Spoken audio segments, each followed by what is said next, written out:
When he traded Fontenot, he got Hasse, Bordy, and Henry Cotto, the outfielder. Off speed, hammered to right, base hit.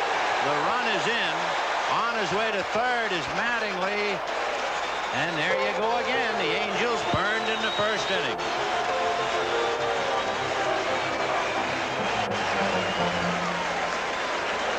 Well, if you're going to get burned, that's the way you're going to get burned, with high curveballs. That ball was up in Hasse's eyes, but there's no hitter who breathes who doesn't like that high curveball, and he just tomahawked it and drove in the first run. Watch it. That's no place for a curveball. So Ron Romanick roughed up here in the first inning. He has given up a walk, a single, and a double. Mark restless, has to get some outs. There's no one throwing in the bullpen. He's too thin. It's much too early. And here is Don Baylor hitting .234. Baylor has been hit by a pitch 22 times this year, 190 times in his career for an American League record. However, it paled. And Baylor keeps playing. He's going to keep getting hit. Ball 2. 2-1 to count. It's 1-0 Yankees. If you joined us a little late, a 1-out and a tag by Carew, and Baylor tripping, and let's see if Carew is okay. Carew, I think, hurt himself as he stuck a hand in Baylor, and then Baylor tripped and went down. Baylor is okay. Carew looks questionable.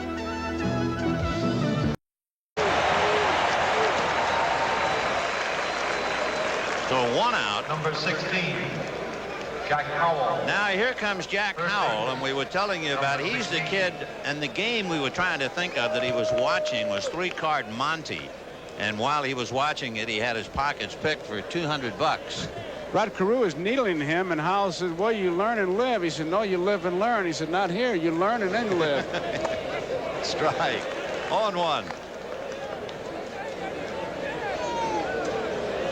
They've turned the lights on here at Yankee Stadium. It is overcast.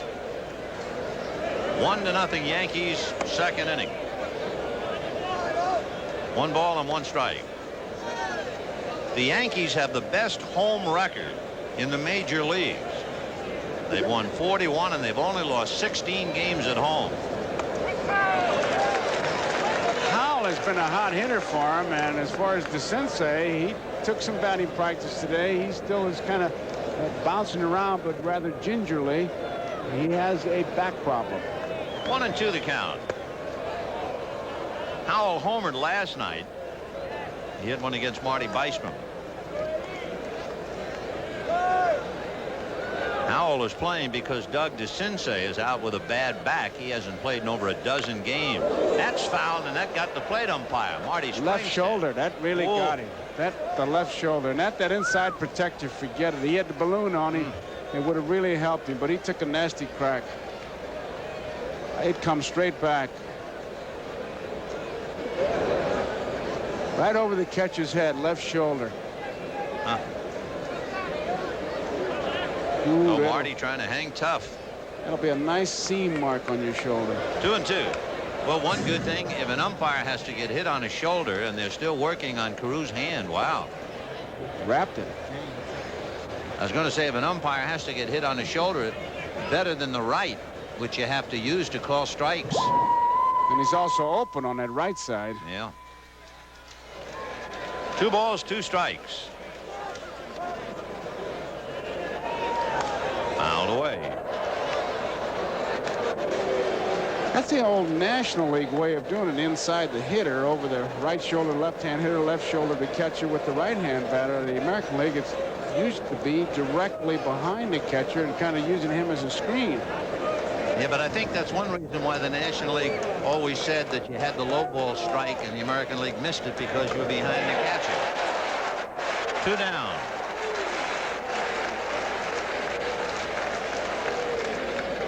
Number 4, Bobby Griggs, second base.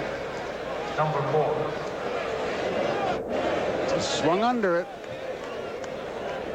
I don't know about that inside and behind the plate and all that. I think umpiring is like hitting. If you can umpire, you can umpire. If you can't, you can find 50 reasons why you can't. Well, the only thing thing I have, for instance, if you're the plate umpire and you are 5'10", 5'11", and you are working directly behind a catcher like Carlton Fisk, you're at a disadvantage, right? I would think so. Inside would probably help you, but some of the umpires today, not mentioning names, they're a little bit out of shape too. They can't get around, whether inside or over the top. They're not going to see anything. Can't hardly see their shoes. 1 ball, 1 strike. Well, I'll tell you one thing. Whitson, right now, is very much on his game. He's retired 5 in a row, but his pitches are moving. Grich hitting .241. We'll be keeping an eye on that one, of course. Chicago, Toronto. They are in the bottom of the 2nd inning. No score. Toronto leading the Yankees by 5. Now, the last 2 pitches were pitches he was trying to set up, but the last one was a bad one to use it as a setup, and the 2-2 pitch, the ball 2 pitch was a good one because it was a good slider just off the plate. 3-2 to Bobby Grich. Fastball, and he was a little late after looking at the breaking balls, and the count 3-2.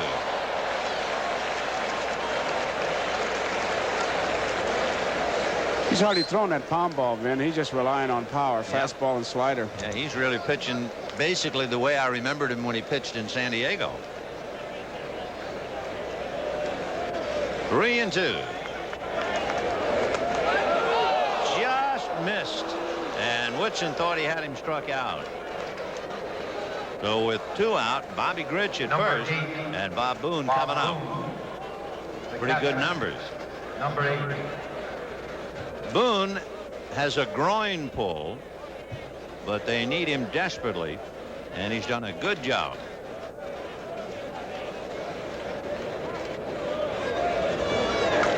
Ground ball to the right side. Willie Randolph over to Don Mattingly, so the Angels lead Grich. And at the end of an inning and a half, the Yankees won, the Angels nothing. Randolph, Pagliarulo, and Meacham will be coming up. As the result of the first inning play on the tag on the big thigh of Don Baylor, Rod Carew has had to have that hand taped. I guess it's okay to play defensively with that much tape, but it'll be interesting to see what it does to his swing, even to a great hitter like Carew. You certainly have to favor it. From the looks of it, you just wonder if he's going to be able to finish this game, because you could see the swelling almost immediately. So Carew is taped and playing, and Willie Randolph, Mike Pagliarulo, and Bobby Meacham coming out. Randolph, Number 30. in the words of Billy Martin, playing his heart out, but he's tired. Number 30. And as you know, in baseball, tomorrow the clubs can bring up minor leaguers. And he will get a rest, but not now. He's played 122. Rex Hudler is going to be brought up by the Yankees to give him a day's rest, and there's a dunker for a base hit.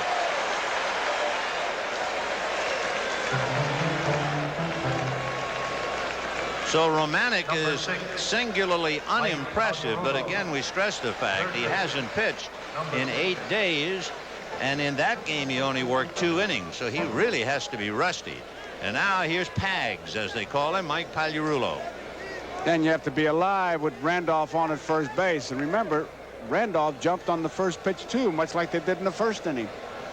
That's right. Randolph has stolen 14 bases, so they have some speed down there.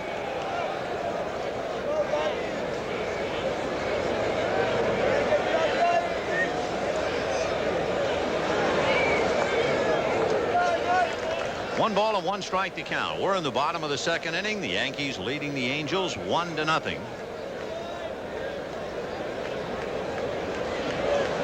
In looking over at Willie Randolph, we were talking about his stolen bases, and he really taking a look.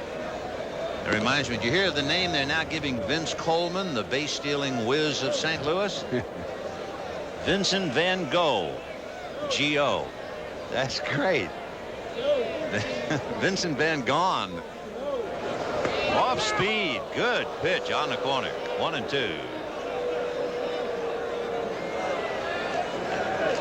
So Ron Romanic working on Mike Pagliarulo, who evidently has been beating himself to death with foul balls. He's wearing a shin guard to protect his right leg. Check swing foul, and it remains 1-2. In the third, no score. Chicago, Toronto.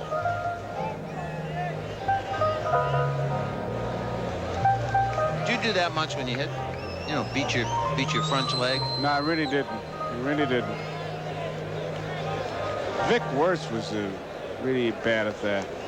1-2 the count. 2-2. Well, you always said if you're going to run them 3-2, they run 2-2. So look at Randolph really taking a good look at Michael at third base. Boone is checking him. Everybody's got their eyes on Michael. Randolph poised. We'll see what he does about it. He goes, and the off-speed pitch hit to the right side, and he only plays to first. So it's a double play ball, except they had Randolph going and they avoid it. 43 if you're scoring, and with one out, Bobby Meacham coming up. That's the perfect example of why baseball people consider the hit and run play a defensive play. Defensive to the extent that you stay away from the inning record, which is a double play. If you do happen to get a base hit, that's utopia. That's icing on the cake, and you got first and third. But to stay away from the double play, you've done the job. Talking about doing the job, did you notice the numbers we just put up on Bobby Meacham? There were two particular areas. Off speed. Bobby Meacham does not have a home run, but he has 40 runs batted in.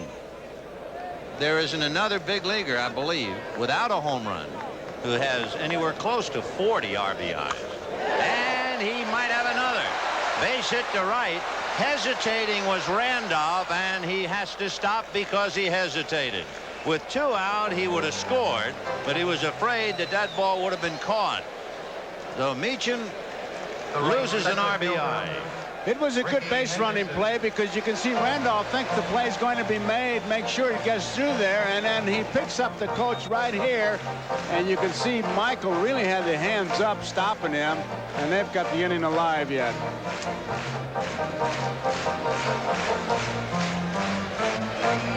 Of course, Henderson coming up. How many double plays is he going to hit into? That's right.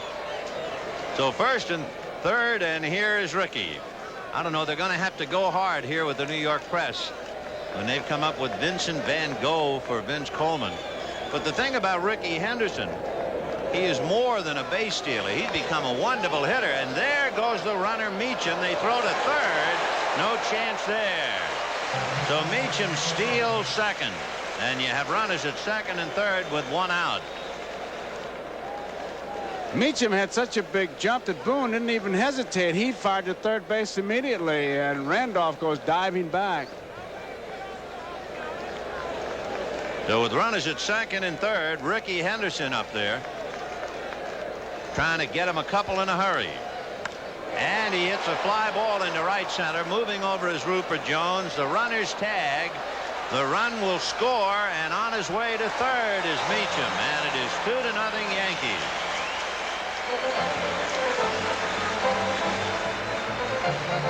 The key to the whole inning shows you how baseball is so interesting. 2-ball, 2-strike count on Pagliarulo, and Randolph was going. If Randolph is not going, Pagliarulo hits into a double play, and it's a whole different game. Amazing. And that's the Billy Martin style of baseball. Break up that infield, keep them moving. So Billy has had his club on the move. They are 68-42 since he took over as manager. They are leading 2-0, and here is Ken Griffey. Ball 1. Griffey trying to pick up Bobby Meacham from third. You talk about since taking over as manager. How about that Bobby Wine down in Atlanta? Is he off to a start? 5 straight. 1-0. They change his name to Champagne. 1-1.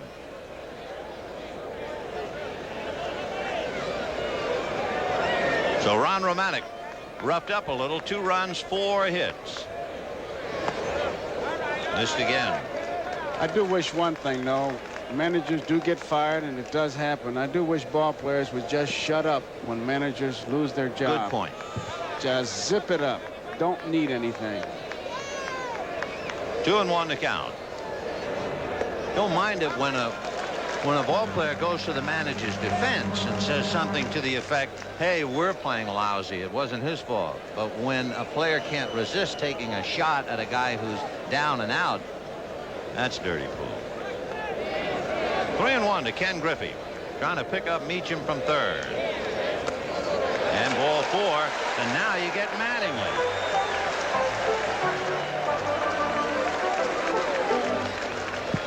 Don Mattingly has so much talent. It was a strange way, I guess, to describe his talent. But Dave Winfield was quoted as saying, Mattingly reminds me of a vegetable truck that you see on a back road, loaded with vegetables. And even though some of the vegetables will fall off, there's so much it doesn't make any difference. And what he was talking about is so much talent that even if he slumps in one area, he has so much else going for him. But I've never heard of a ball player reminding somebody of a vegetable truck. Remind him of a vegetable, yes. Yeah. Or a turkey. Not this guy. First and third with 2 out. It's 2-0 Yankees, second inning. Line drive, base hit for the vegetable. And it is 3-0 Yankees. And Gene Mauch has to be twisting and turning a little bit in the Angel dugout. The thing he dreaded. The right fielder, Dave Mattingly, you know he's going to be a 300 hitter. Bob Boone simply calls him Wade Boggs with power. And he just rips one, another RBI, and he hits the ball hard most of the time. Marcel Latchman going out to the mound to talk to Ron Romanick. No one throwing yet, but the telephone is ringing down in the Angel bullpen, so we were going to have somebody get up in a minute. They're just starting to move around. Donnie Moore had to work and get 11 outs last night, so Luis Sanchez will get up and begin to loosen up. I spent a lot of time before the game talking about Mattingly to Bob Boone, and he simply says you just have to keep moving the ball around. He said if you get the ball outside, you know he's going to go to the opposite field, and if you're lucky, you can hold him to a single. And every once in a while, you try to run that ball in, but his hands are so quick. There's no set way to pitch him. He's just a solid hitter. Well, you know, he's already gotten his name in the books with the big guys. He got his 100th RBI on the 20th of August. He did it against the Angels, first man in the American League to do it, and then Eddie Murray came in and tore the place apart. But the point being that Roger Maris had 100 RBIs in his big year. He did it on the 4th of August, so Mattingly is right close to him. And what really surprised me, you know, Mickey Mantle drove in 100 runs only 3 times in his brilliant career. Mattingly, I don't know what he's going to do.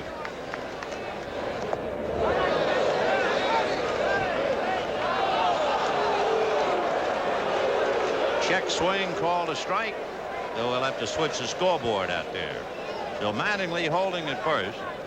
Winfield, the 7th man to come to the plate in the second inning. Taking his lead at second, Ken Griffey. Winfield doesn't believe that they switched that to a strike. And now he took a good look at the first base umpire, who is Tom Leppard, and he still doesn't believe it. I wouldn't give that spot to a Leopard. Oh, Ball 2. oh, time, your ball. Call 2-1. timeout, fair catch. You wouldn't give that spot to him. Oh.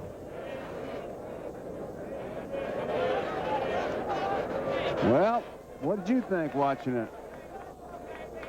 I wouldn't give that spot to the first base umpire. 2-1 to count to Dave Winfield. Check swing foul. 2-2 in the inning. Randolph single. As we said, the 2-2 pitch, he was going. Pagliarulo hit a shot right at Bobby Grich. Otherwise, it's a double play, but Randolph was safe at second. Then Meacham singled. Henderson scoring fly ball got a run home. Griffey walked. Mattingly drives in a run. So it's 3-0 Yankees in the second inning. 2-2 the count to Dave Winfield, who flied to deep right center field in the first inning.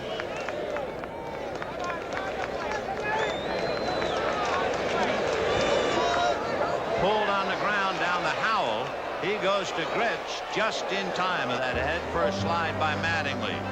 So the Yankees pick up 2 at the end of 2. It's 3-0 New York, and we'll be back after these messages from your local station.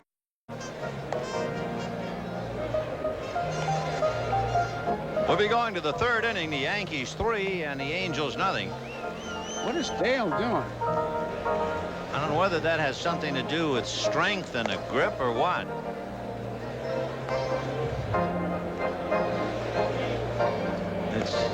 Maybe it's a watch that's stuck and he's trying to shake it loose. He might be timing people going to first.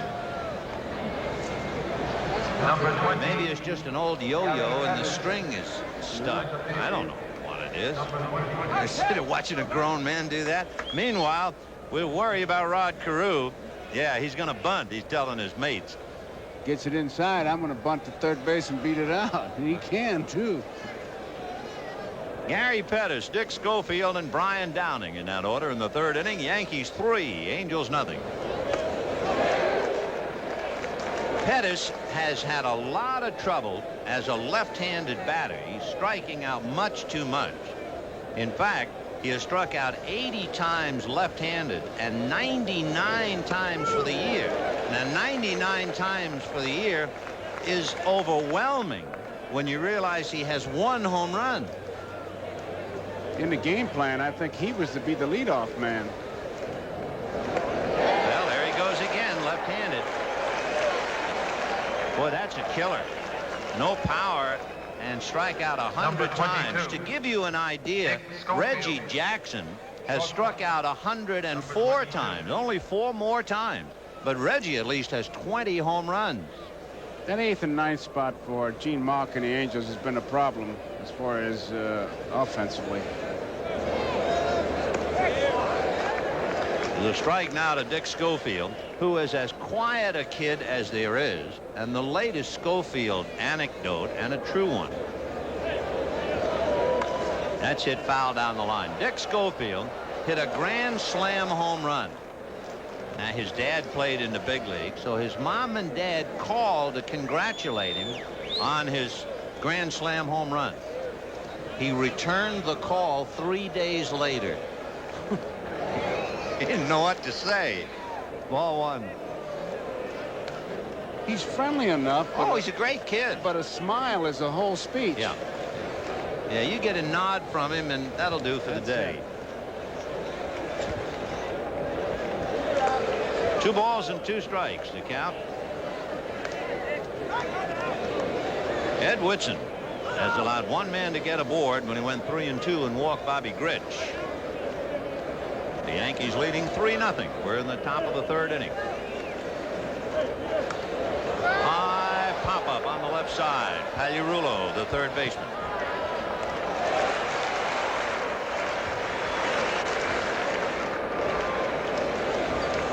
The left fielder.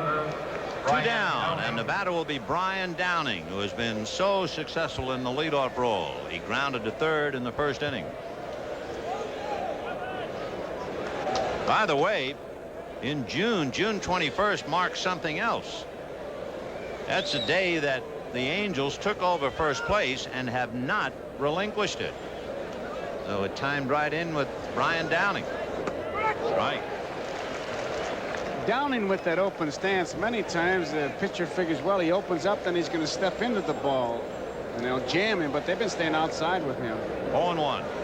All right, you look at that open stance. You say to yourself, he's compensating for a problem that he must have had early in his development, right? Getting jammed. Exactly.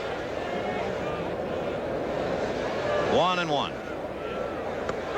If you see a spread eagle Joe DiMaggio type stance, a fella had a problem overstriding. But what about a Musial? What about that little tiny closed stance? What could have been his problem, I wonder? Banks closing early. Banks closing early. 2-2. What do I give you, the good ones, huh? Oh, he set that one up. 2 balls, 2 strikes. He used to really get steamed when they closed at 1:30.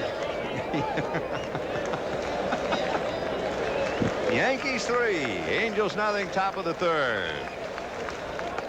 Ball 3.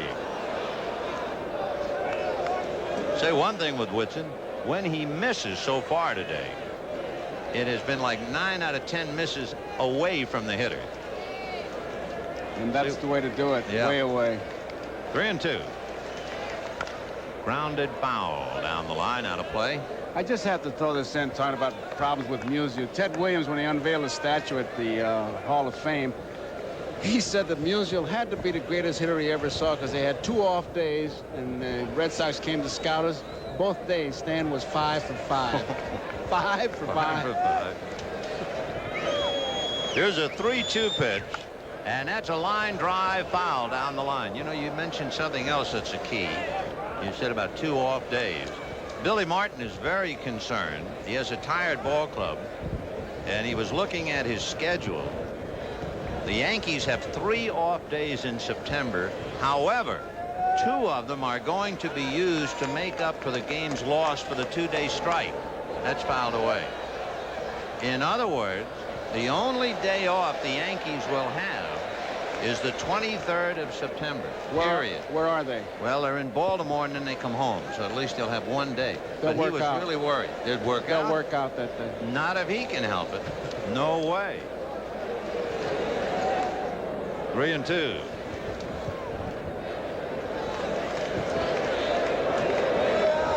Fastball.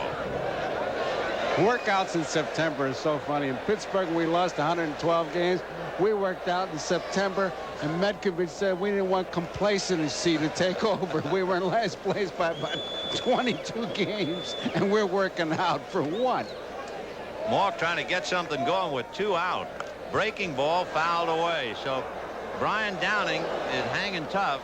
Boy, he's hacking at everything around the plate. That one hurt. With that batting cage he has at home, he sets up the machine for the pitcher's best pitch of that day. Isn't that You great? talk about working it out. Got him. Foul tip, and he came inside. That was the last place that Downing was expecting it. It was the location more than anything else. 3-0 Yankees.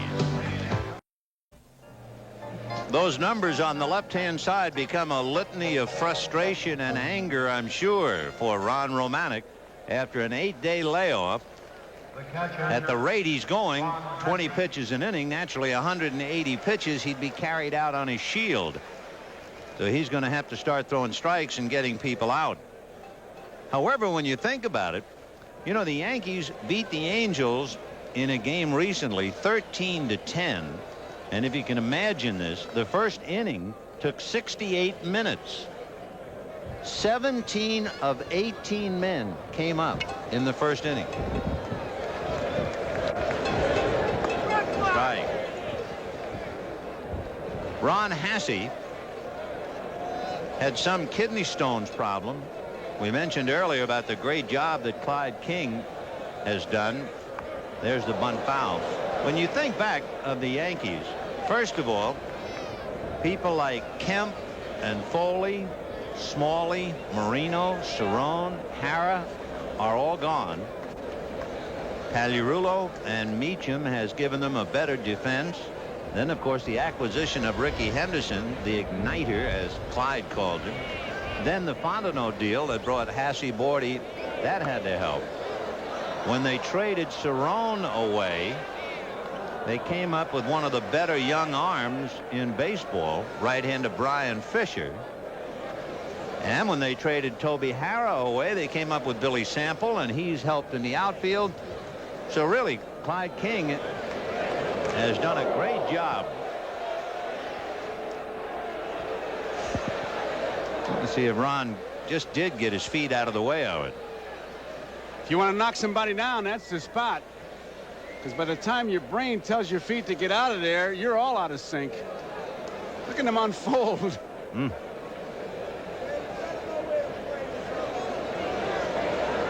1 ball and 2 strikes to count to Ron Hasse. He has 9 home runs, 27 RBIs. Romanick, as we mentioned at the start, figures to be wild. Might have chased a bad ball, but down he goes. See where that ball was in relationship to the strike zone. Breaking ball, curveball, looked like it might have been high, maybe even outside. Definitely outside and definitely high. Almost across the bridge to Jersey. And the batter, Don Baylor. Baylor has a sense of humor. You have to have a sense of humor to be hit 190 times. He wears a T-shirt now.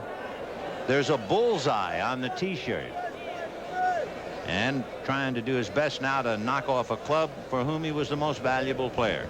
He had 36 home runs and 139 RBIs that year. Fouled away. 0-2 for the big guy. Remember earlier this year when the Red Sox hit him, he was very angry and he said, hey, I'm not going to have it, I'm not going to take it. But he hasn't made another sound. He just gets hit and goes about it. 1-2. See, he's a big, well-developed guy. You can see his pants are almost like sprayed on him.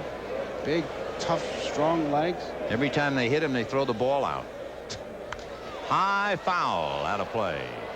It's 3-0 Yankees. 3 runs, 5 hits, and no errors. The Angels, no runs, no hits, no errors. See a guy like that walk on in college for football. He doesn't make the club. You use him for a team bus. Strong. He's 6'1" and 210. But he's even more impressive looking in that pinstripe uniform. Line drive, base hit. Over to get it is Brian Downing. And Baylor's going for 2. The throw, he is in there.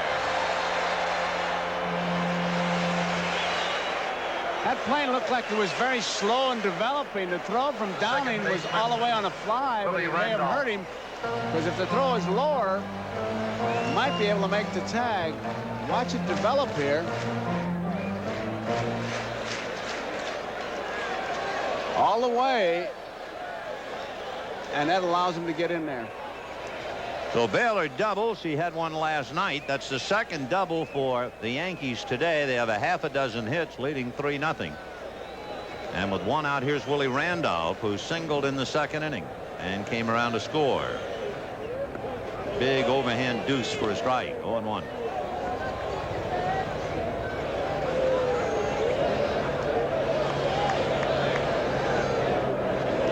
Baylor working on the laces on his left shoe, so timeout for the moment.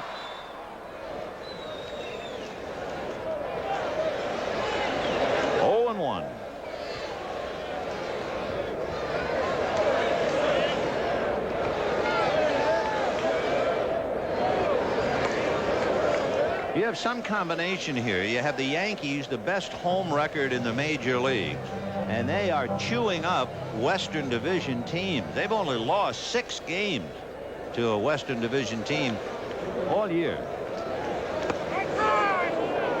They have beaten the Angels 7 out of 10.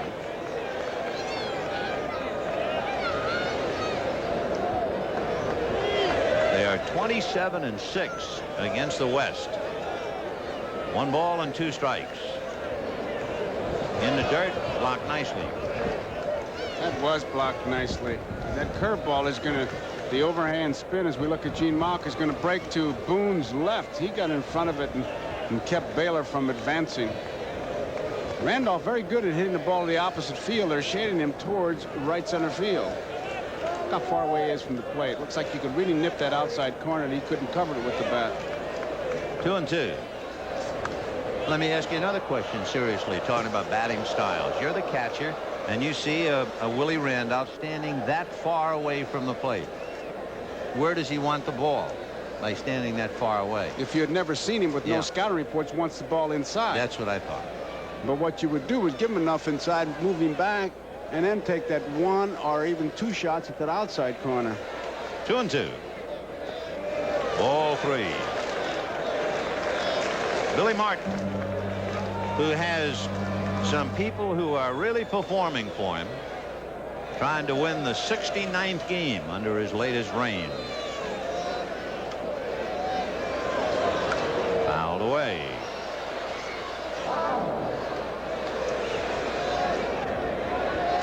Willie Randolph that far back can still get, as we no score in a Chicago-Toronto game, big ball game, can still get the bat on the ball and drive it to right center and right field. Mike Schmidt, remember, changed his batting stance that way. He was on top and he moved back in the batter's box. And going farther, way back, Rogers Hornsby hit like that, deep in the batter's box. 3-2. And got him. Oh, yes. So Willie Randolph is caught looking.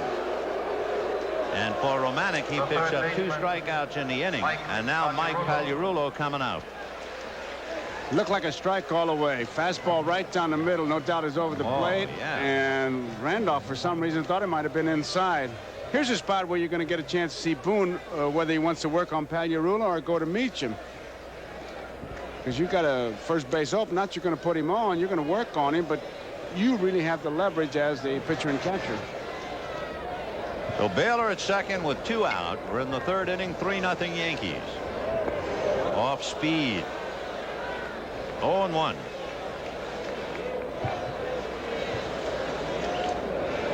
We're talking about the Yankees' superiority against Western Division teams. When you look back over the league championship series in the American League, the East has won 12 of the 16. Only the great Oakland teams 3 years in a row and the Royals of '80 able to do it. And it's really been lopsided. 0-2. 2 curveballs, 2 overhand curveballs. Look like neither one in the strike zone. If you were catching now, what would you call for? Think about it. What do you like? I'd stay with that curveball out of the strike zone again. If I were doing it, I certainly wouldn't give him a strike.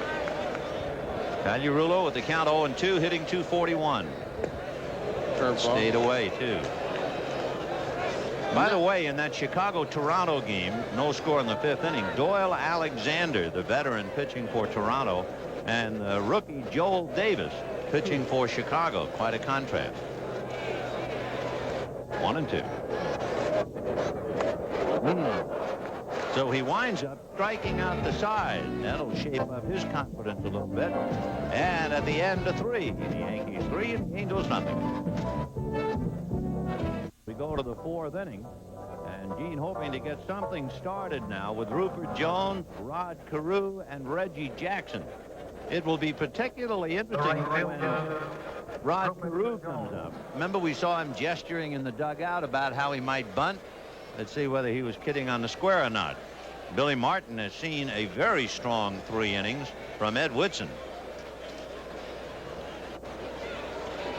Whitson has walked Grich on a 3-2 pitch, and that's it. He has struck out 3.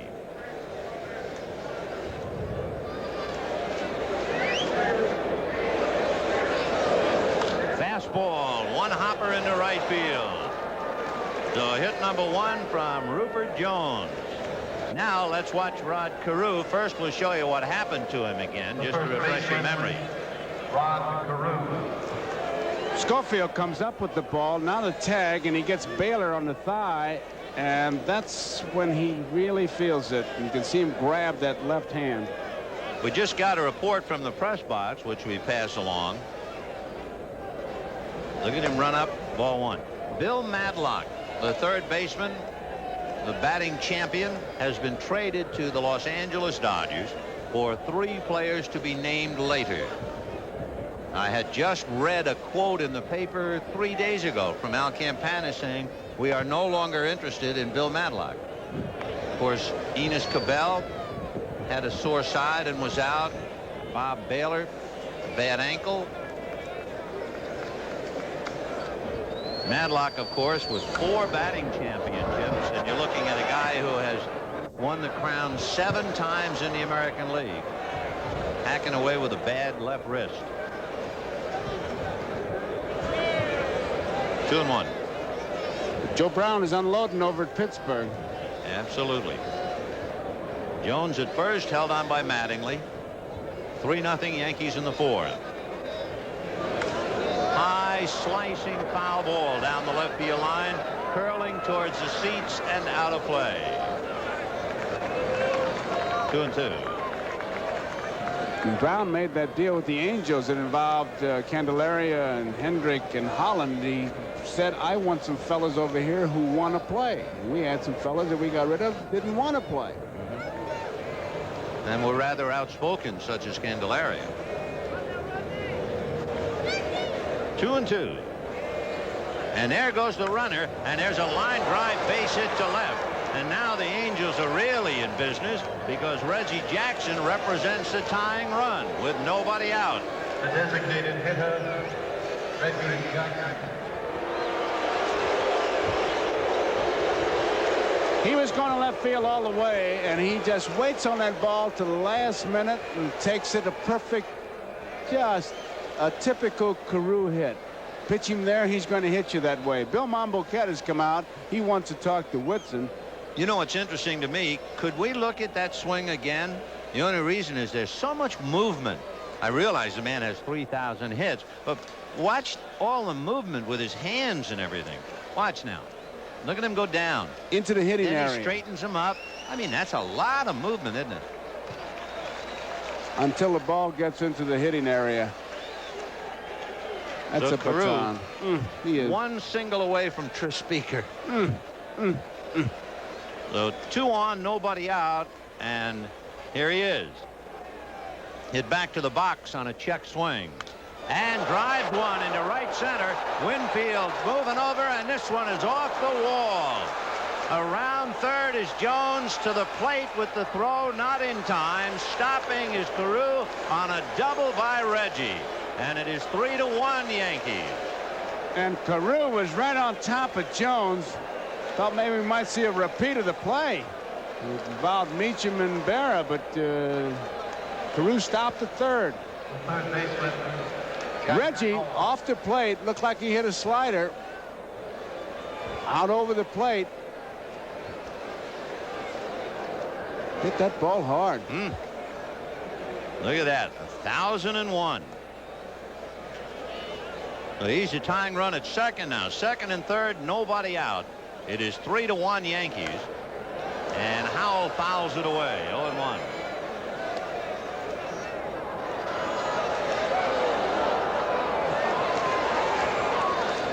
Reggie's Howell calling count. time for some reason. I thought maybe he wanted the ball, but it's gone into the seats. Oh, he's checking with Stubing. 0-1 to count. Chicago, they haven't posted that. Now they have. The White Sox leading Toronto 2-0 on the scoreboard here at Yankee Stadium. Ground ball hard, and the run coming to the plate. The out recorded at first. So Carew brings it in as Howell grounds out. That makes it 3-2 Yankees. The tying run, Jackson, with the ball hit ahead of him, had to stay at second. Bobby Grich. Jackson having an animated conversation with Willie Randolph.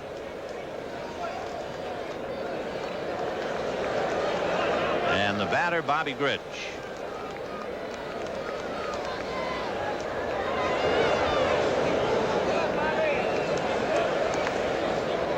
Bobby walked in the second inning. So Yankees 3, Angels 2 in the fourth inning.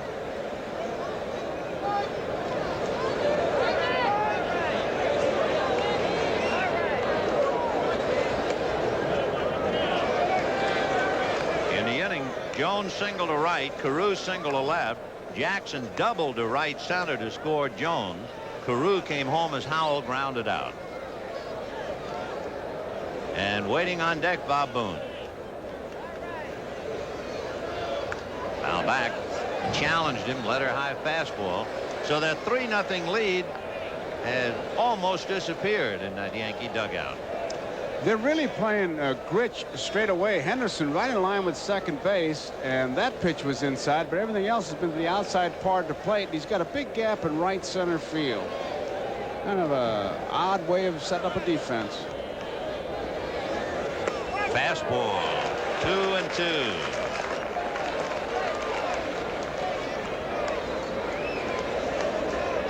Take a pitch like that, you're looking for something. He was looking for a breaking pitch just like I was. Well, Whitson has been throwing so hard without the breaking ball. You got to figure this time around he's coming with it. Another fastball. 1-2. That's why he got into such trouble here in the 4th inning. He was pitching the same way the second time around. A lot of knowledgeable hitters in that Angel lineup. Jackson at second, 1 out. 3-2 Yankees. High foul on the right field line, out of play. Then you talk about knowledgeable hitters on the Angels. It just fits right in with what Gene Mauch was talking about when he was asked, what is one of the biggest strengths of your ball club? He says, my fellows know how to play the 8th, 9th innings and extra innings. And that only comes from knowledge and experience. 3-2 to Bobby Grich.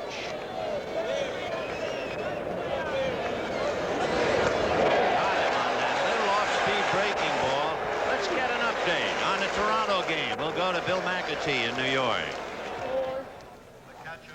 All right, Vin, you mentioned the scores. The White Sox have broken the scoreless deadlock in Toronto in the 5th. Brian Little hits what appears to be a double play ball. Damaso Garcia's throw to first is low. Willie Upshaw can't handle it. Luis Salazar scores. It is 2-0 Chicago. All right, Bill, and here's Bob Boone trying to get Jackson home. It is 3-2 Yankees, top of the 4th inning. Booney grounded out in the 2nd, rolled to the right side to Willie Randolph. Jackson's going to have some trouble scoring on the single. They're playing shallow in the outfield. Now back. You know, the Angels on paper are a singularly unimpressive team. You can play a shallow outfield. For instance, the Angels are the only team in the American League West without a 300 hitter. And they have no leaders in batting average, home runs, RBIs, slugging, runs, walks, doubles, triples, you name it. But they're atop the heap. High fly ball. Winfield says he has it. So the Angels get 2 on 3 hits, leave the tying run at second with nobody out. And at the end of 3 1/2, 3-2 Yankees. Your attention. We're looking at Cheryl Howard, Elston Howard, her dad, a great Yankee, great guy. Cheryl sang the national anthem, and she's sitting in George Steinbrenner's box watching the game. It's one of those poignant thoughts you have, how proud he would have been to live to be wearing a Yankee uniform and see his daughter sing the national anthem here. He'll never be forgotten, as you can see.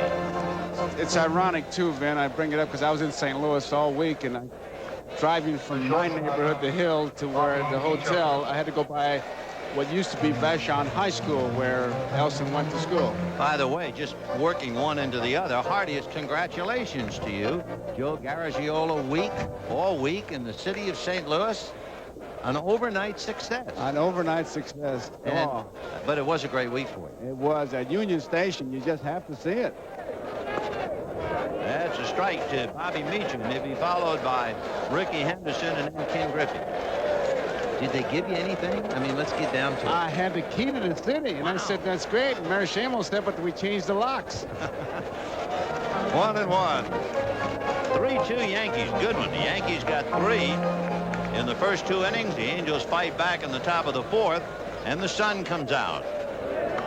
High fly ball into right field. Going back is Rupert Jones in the corner. Leaps. It's gone.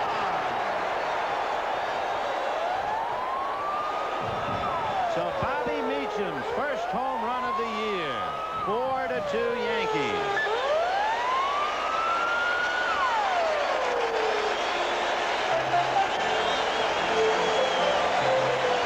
If he looks shocked, it's almost an anniversary. His last home run was the 27th of August last year.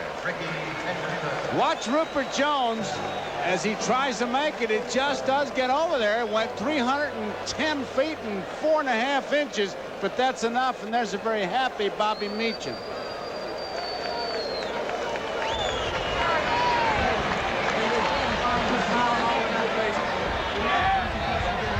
The batter now, Ricky Henderson.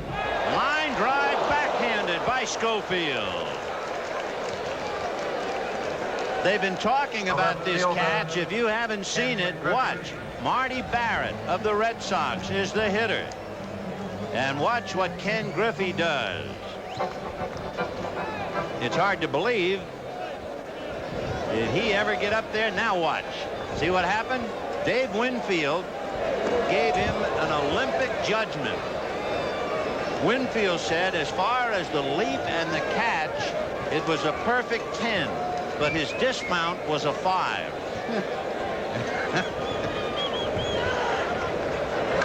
Line drive at the second baseman, Gretsch.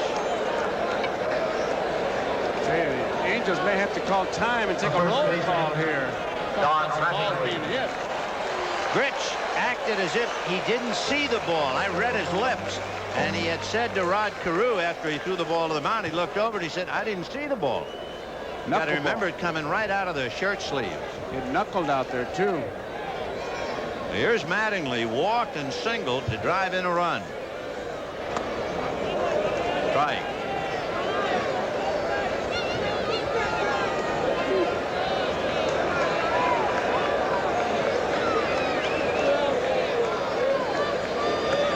You know, Bobby Meacham hit the home run and made it all the way around the bases successfully for the first time since August 27th last year in Oakland.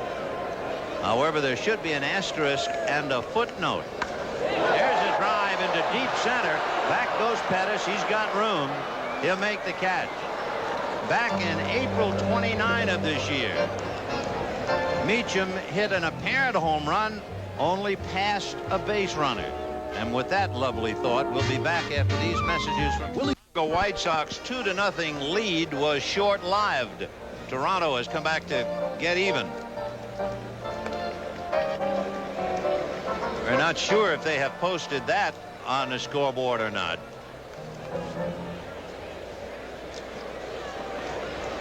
The center fielder, Gary Pettis. Gary Pettis, followed by Dick Schofield and then Brian Downing in the 5th inning. Yankees 4 runs, 7 hits. The Angels 2 runs, 3 hits. Pettis, as we told you, has now struck out 100 times. Better than 80% from this side of the plate. So somehow he's got to make some contributions as a left-handed hitter. You'd almost be looking bunt after the last time it batted. 1-1. Well, Pagliarulo is in on the edge of the grass.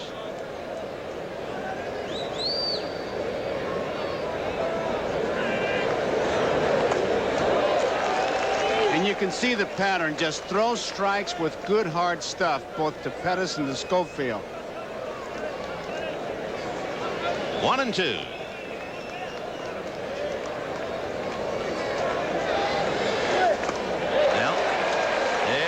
Again for Gary Pettis. What a sad walk back. We'll take a quick happy hop to New York. All right, Vin, you mentioned the score. The Blue Jays have tied it up in the bottom of the 5th. The White Sox leading 2-1 with 2 out. This Tony Fernandez single scores Jesse Barfield from second. Barfield had doubled home the first run, so it is 2-2. Line drive by Schofield in the corner, foul into the seats. 0-1. Tony Fernandez. What a kid shortstop he is for Toronto. Woo. Down in the Angel bullpen, Doug Corbett, who had a bad knee, has just come off the disabled list and begins to loosen up. Romanek was throwing some BBs in the 4th inning, but the wrong way.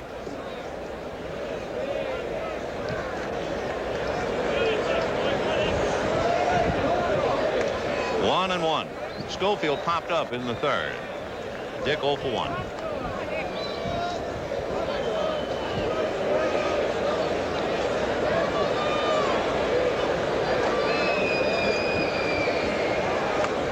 On the corner.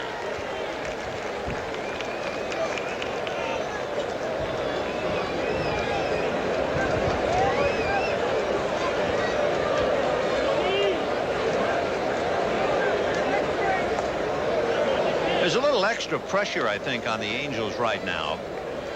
even though they're leading in their division, they're trailing in this game 4-2. When you look at the schedule after this weekend, high fly ball curling down the line, a trio of Yankees in pursuit, but it's out of play. Here's the point about the Angels. After this weekend, Gene Mauch's crew will have only 4 series left at home. Kansas City will have only 4 series left on the road.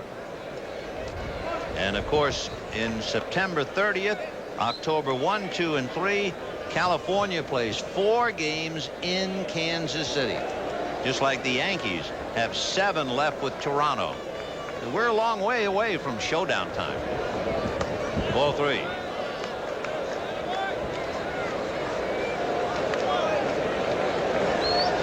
Four to 2 Yankees. Top of the 5th inning, 1 away.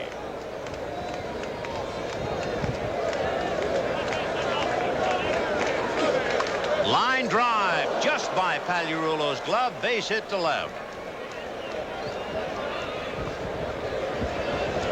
4 hits for the Angels, and they'll bring up Brian Downing.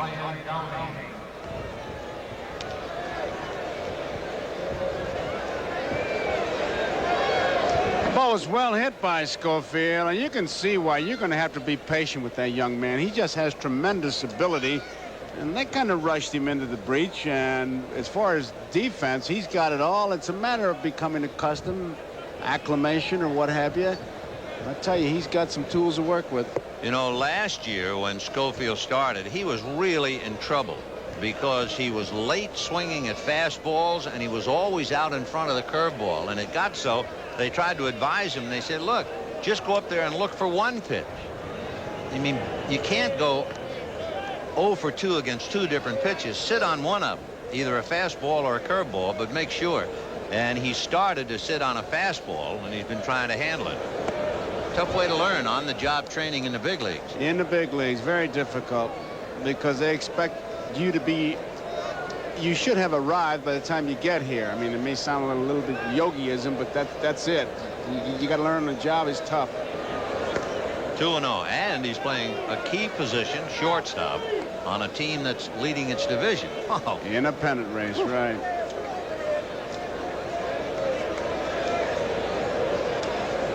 Two balls, no strikes. In there. Brian not wearing his glasses.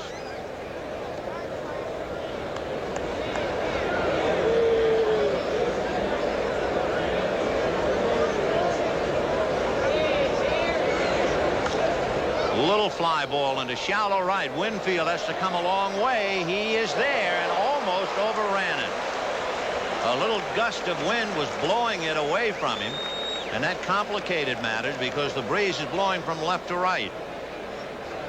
It looks like he's just not sure of himself, or maybe even the footing is not that solid. Right there, he seems to lose it, and hey, he reaches back, and it turns out to be a little tougher play than he thought.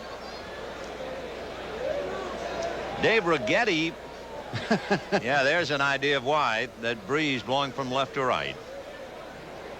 Righetti gets up. We're only in the 5th inning. A little surprising to see Rags begin to throw down on the Yankee bullpen. Rupert has flied to left, single to right. 1 for 2. He came home on the double by Reggie Jackson. He was late. 0-1. Did you see where Hasse was setting up for that pitch? It looked like he was even out of the strike zone. There's Righetti.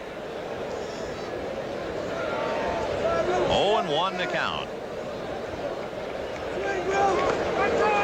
Boy, they're really working that corner. They really are. He's set up way outside and set up very early. It's one of those things that sometimes the hitter will take a peek and say, hey, maybe he is telling the truth this time. But Hasse is really setting up outside.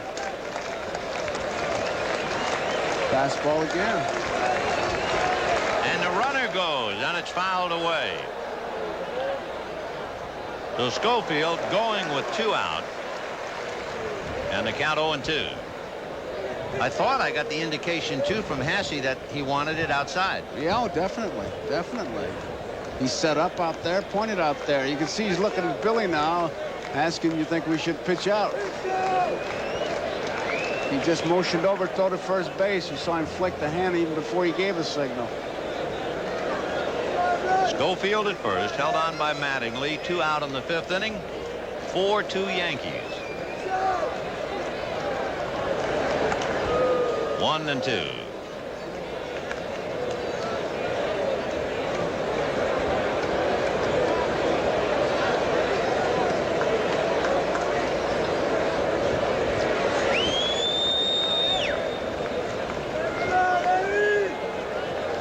Pitch out.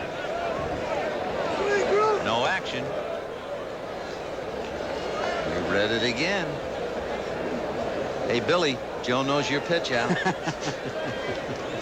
2-2 the count.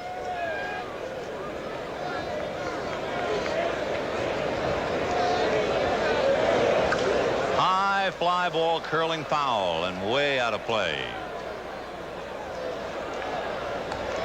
So Rupert Jones trying to keep things alive with 2 out. He has Rod Carew on deck. The Yankees 4, the Angels 2 in the 5th inning.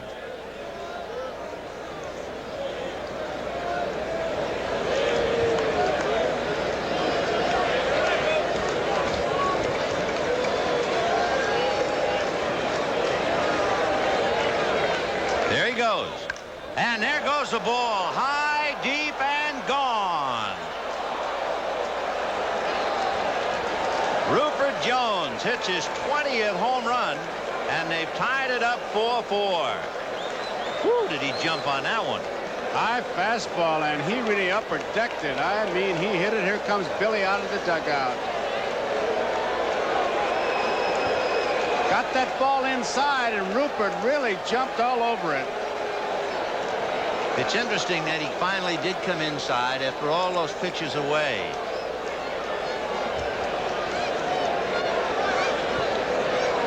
Very unhappy Billy Martin sees a 3-0 lead go down the drain and a 4-2 lead down the drain.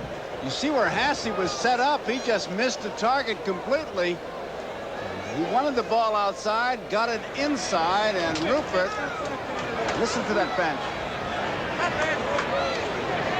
Yes, sir.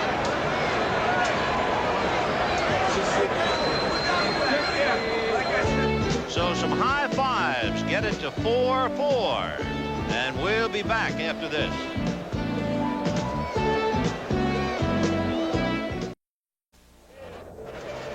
A 4-4 tie. And isn't it only right that a big noise should be made in Yankee Stadium by a man named Rupert? Pretty good. Colonel Rupert. And most of the kids looking in and saying, what? Dave Righetti being brought in from the bullpen. And Carew and Jackson are the hitters he is asked to get. Righetti, as you can see, with 23 saves, has been in 62 games. He has 87 innings under his belt. The big thing, as most relief pitchers will point out, not just the number of games and the number of innings, but it's the number of times that they are asked to get up and warm up, and perhaps are not used in the game at all. I'd like to remind our viewers we'll be selecting the NBC Light Beer for Miller Player of the Game at the conclusion of the ball game. So Rod Carew hit back to the box, single to left. He's got that bad left wrist from the tag with Don Baylor. And we have 2 out in the inning. 4-1. You know, the other thing, too, for Carew, and he has so many singles, look how far down on the bat he holds it. Bottom hand is almost off the bat. 2-0 the count. Most of the times a singles hitter will be choking up on the bat, not Rodney. The American League's MVP in 1977. He hit .388 back then. He's hitting .277 now. What a career. Ground ball to the hole, but plugging it up at short is Meacham to get him.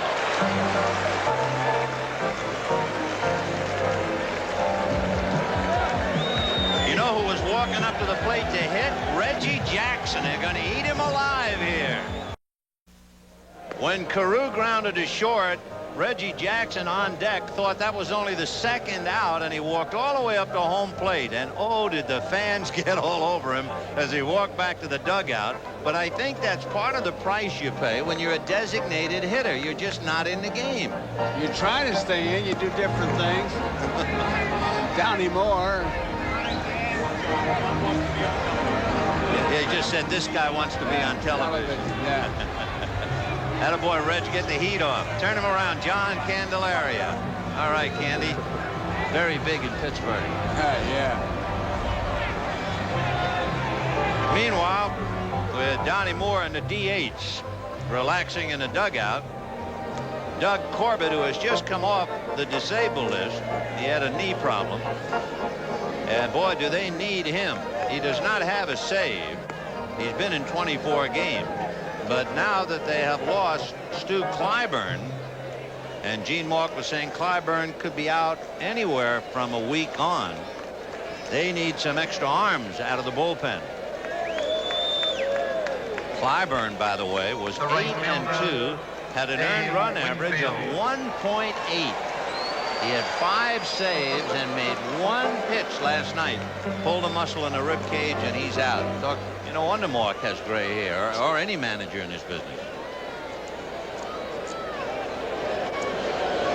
It's funny. I saw a story this week. Davey Johnson, the Mets, watched our game last week. We took a close-up of Sparky Anderson, and then one of Gene Mauch. He says, "Is that what's going to happen to me? All that gray hair?" Boy, it's a tough way to go. 4-1 to Dave Winfield. Corbett, a Floridian. He came in a deal from Minnesota, and I guess you'd have to say the Angels are sorry they made the deal, because one of the players they traded away to get Corbett, Tom Brunansky.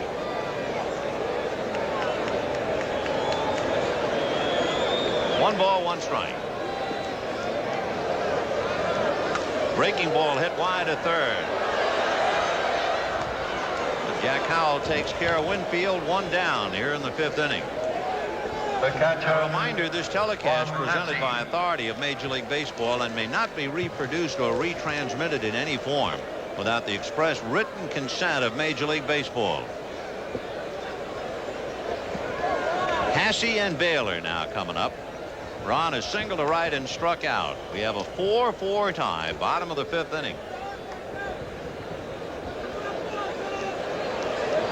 Another thing that is happening here at Yankee Stadium, and for traditionalists, it is certainly a good thing to see, the home run. After all, it had always been the Bronx Bombers. And the Yankees might very well have 5 men this year to hit at least 20 home runs. They had 5 back in 1962. Maris, Mantle, Howard, Skowron, and Tresh. And this might be the first Yankee team since '62 to have 5. Mattingly, Winfield, Henderson, Baylor, Pagliarulo. 2-0 the count to Hasse. It was 1 for 2. And look at that. The Sox in Toronto still even in the 7th inning.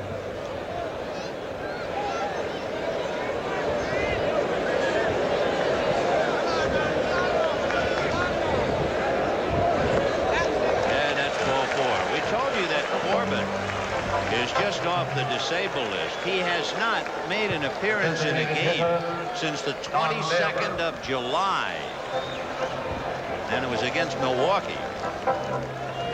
So you had Romanek, who was off 8 days, and Romanek was outspoken about it was too much time. He's a 5-day pitcher, and he lasted through the 4th inning. Now here's Corbett, who hasn't worked since the middle of July. Don Baylor grounded to short and doubled, 1 for 2. Bottom of the 5th inning in a 4-4 tie.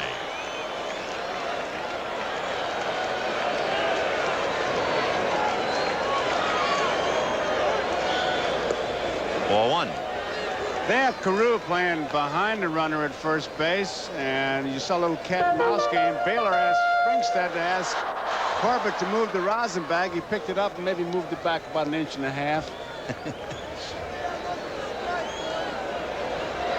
That's a strike. Hasse does not have a stolen base, nor has he been involved in one. And probably has not even been given the sign. No.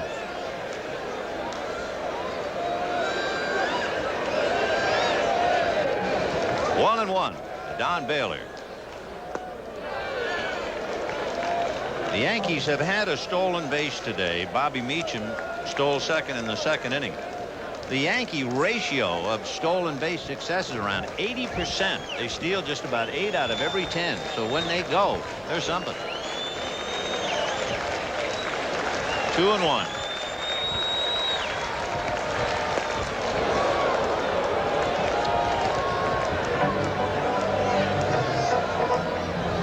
There you can see the Yankees jumped out in front. The Angels got close. The Yankees opened it up again, and the Angels tied it on the 2-run home run by Rupert Jones in the 5th inning. Meacham homered for the Yankees in the 4th.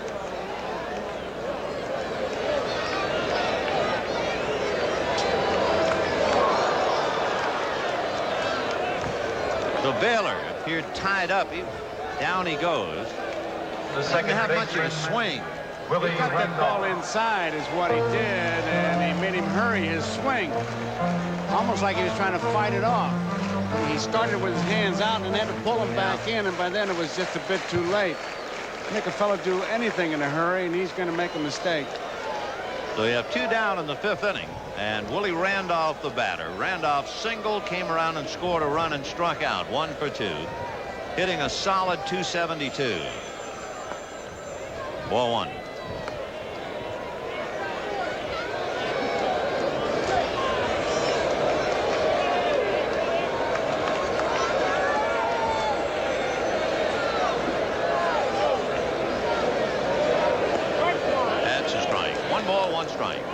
From up here in that center field shot, Ben looks like he's throwing a pretty good sinker.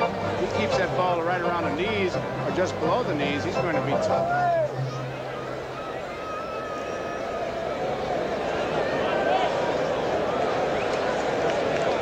Randolph with Pagliarulo on deck. And banged into right center. Base hit. Hasse to second will hold as Pettis up with the ball. So with 2 on and 2 out, Mike Pagliarulo coming out.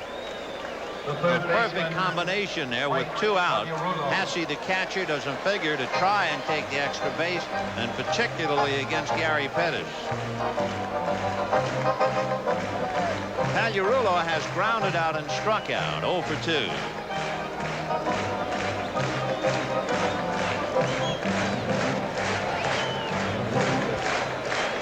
Hitting .240. He has 16 home runs, 49 runs batted in.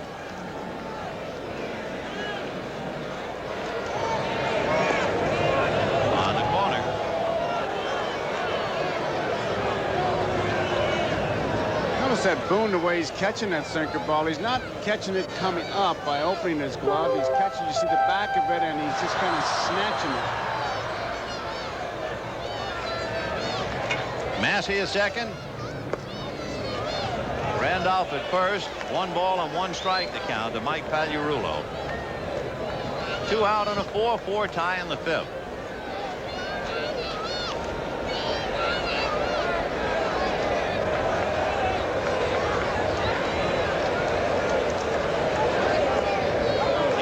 For the Yankees, we're only in the 5th inning. But now that Pagliarulo has Hasse at second base, it means every Yankee has come up at least once today with a runner in scoring position. And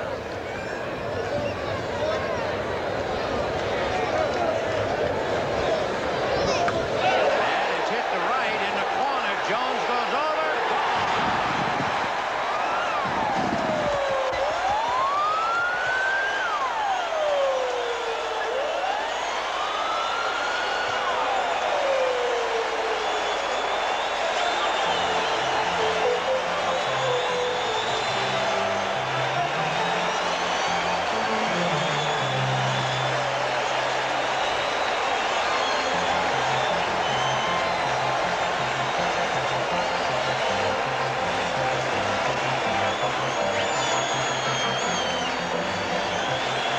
Low inside, out over the plate. A power alley pitch, and he hit it. Surprised it was that good with Meacham coming up. I know you got base runners on, but Meacham, even though he has a home run, not likely to do what Pagliarulo has just done. They want him to take a curtain call to come out and take his bow. Here he comes. So we mentioned the home run is really returning to Yankee Stadium, and it does look. That was his 17th. That the Yankees, for the first time since '62, will have 5 men who hit at least 20 home runs. And for Gene Mauch, bad day at Black Rock. Ground ball in the hole. Under the glove of Grich. And holding at first is Meacham.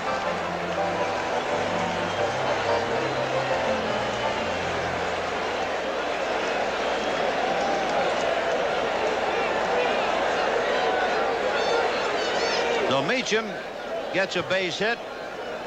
Billy Martin, I think, was annoyed.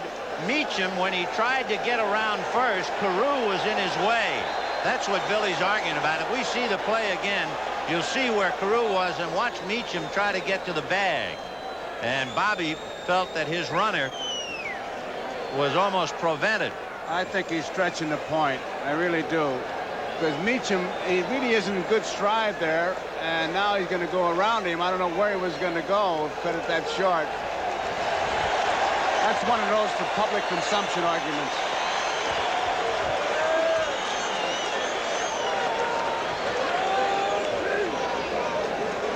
I think Carew is trying to explain to Meacham his positioning and why he was there. But as Meacham went down the line, suddenly he had to move to the... He made an S turn and then went around Carew. And here is Rickey Henderson. Fly to center, had a scoring fly ball and lined out. 0 for 2. A fine writer in Philadelphia, John Lowe, when the Yankees got Rickey Henderson, he had a pretty good line based on Henderson's speed. He said that Rickey Henderson is the getaway car for Murderer's Row. But suddenly, Henderson is no longer just a getaway car. He has 20 home runs.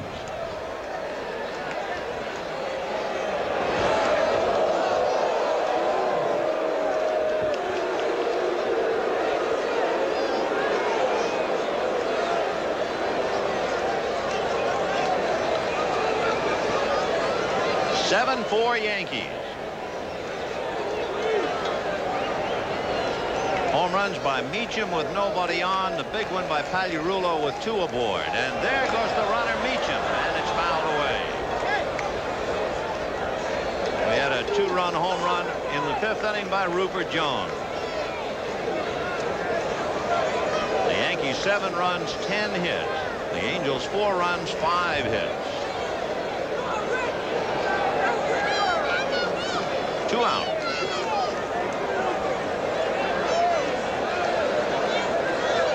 Meacham has stolen 20 bases this year. Not gone. Ground ball to short. Schofield, the quick way to Grich, and that's it. But the damage was done by Pagliarulo. And Billy Martin threw in a couple of ad libs. 7-4 Yankees. Here's another edition of Baseball Remembers. You know, in looking at the difference between the 2 lineups, for instance, you take the 8th and 9th hitter for the Angels. You were mentioning before that they're pretty much out hitters right now, especially with Pettis hitting left-handed. The Yankees' 8th and 9th hitters each have hit a home run. And Meacham has 3 base hits. It's a tough spot to hit, but you got to get some kind of help there. And Pagliarulo, he jumped on the ball when he got inside. Just Corbett can't get that ball low and inside to the left-hand hitter like that. We'll be checking the scoreboard throughout the afternoon, of course. And with Dave Righetti coming in, Gary Pettis will now at least go the other way when his turn comes. And talking about when his turn comes, Reggie finally will have a chance to come up to the plate and swing. So Jackson will start it off. He'll be followed by Howell and Grich. Reggie somewhat embarrassed when he was left at the plate, forgetting how many outs there were in the 5th inning. Reggie Jackson. Reggie hit back to the box and doubled in a run in the 4th inning.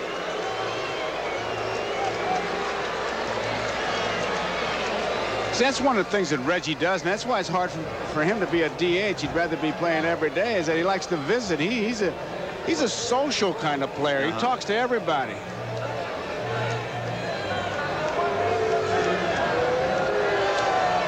Oh, look at this. Music. He's saying, why play the music when I'm up there hitting? Turn it off. Well, I know he's protesting that. And, you know, Brad Wellman of the Giants recently in a game at Shea Stadium, Dwight Gooden was pitching, and every time Gooden gets 2 strikes on a hitter, they go a little wild over at Shea, and that's okay. However, on the message board on the screen, they were showing with 2 strikes a shark, the teeth of a shark coming. And Wellman found that very distracting, and he got Bob Engel, a plate umpire, as I understand it, to finally ask him, please don't do that. It might sound like showmanship and everything else, but it's tough on the hitter. And, of course, the music in the background, so Reggie was going to dance. 1-1. He was right about it, and, of course, if Righetti strikes him out, you're going to hear such a roar. Yes. They've already taken 1 bite out of him when he forgot the outs in the 5th inning.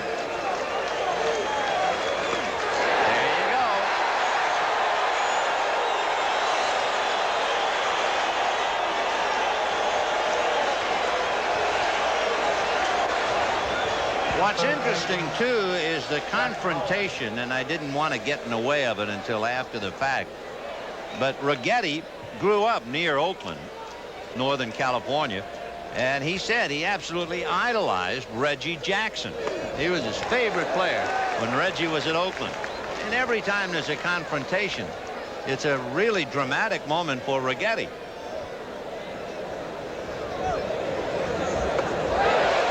Especially when you got the kind of fastball and curveball that Righetti has, boy. That really makes it dramatic. 1 out. I don't know if he even knows Jack Howell, but he has him 0-2.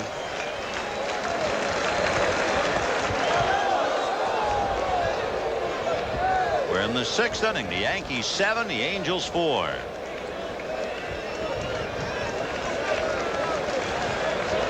Toronto, Chicago 2-2 in the 8th. That's all for Howell. High fastball looked like it was out of the strike zone, but when you throw that hard as a hitter, you have to try to protect that plate. It was high, all right. The last day of August. We're getting down to the nitty-gritty. Everybody checking scoreboard. One other game, that's a Toronto game to check today. For the Angels, Kansas City plays tonight. And the famous line is sure holding true about all ball players check scoreboard.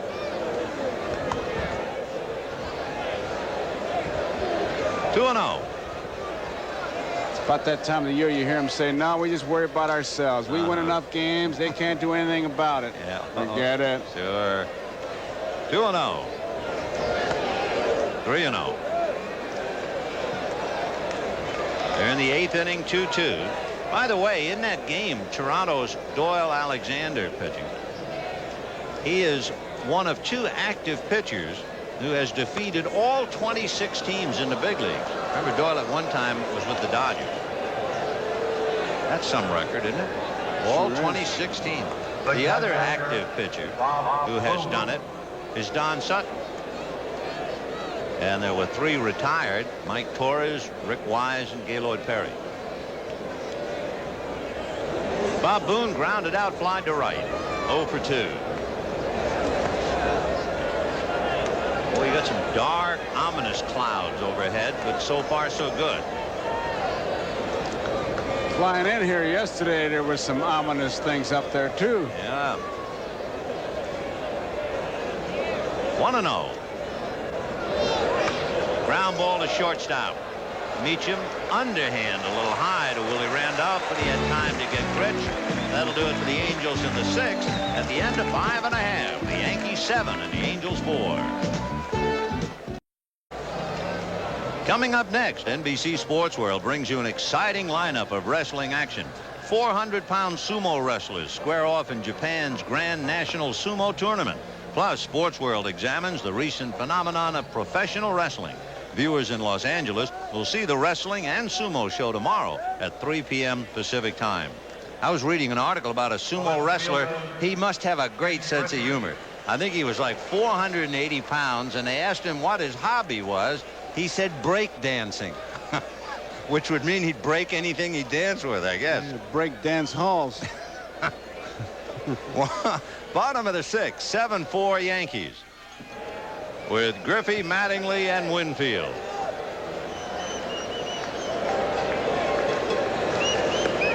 Ball one. Griffey double to right, walked, and lined out. He has scored a run, hitting .264. Chopper up the middle. Grich backhand, short hops, throws, not in time. Boy, that was a fine play by Bobby.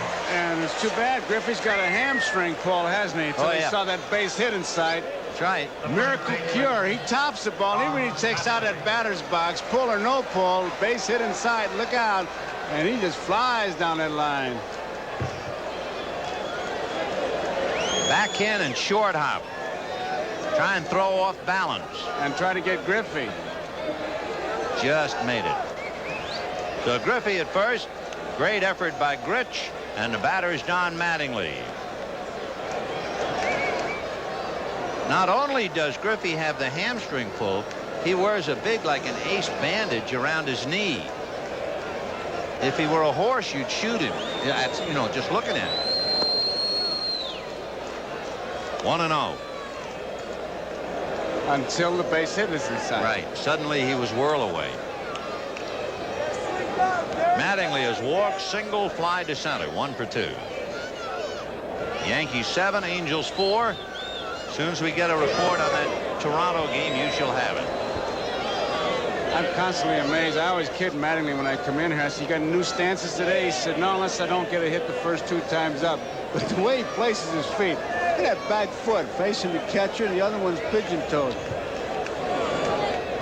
1-1. And he slices one down the line, foul, and out of play. We understand that Gary Lavelle has relieved Doyle Alexander.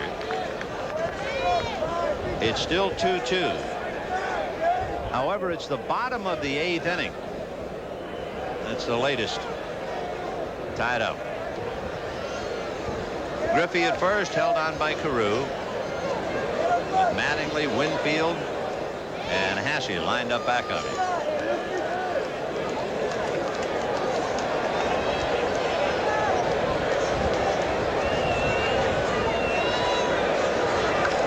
Ground ball to Carew. He'll get the front man. The return throw not nearly in time.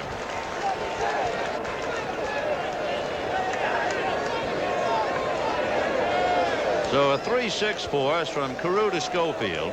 The right fielder, Dave Winfield. Tough throw.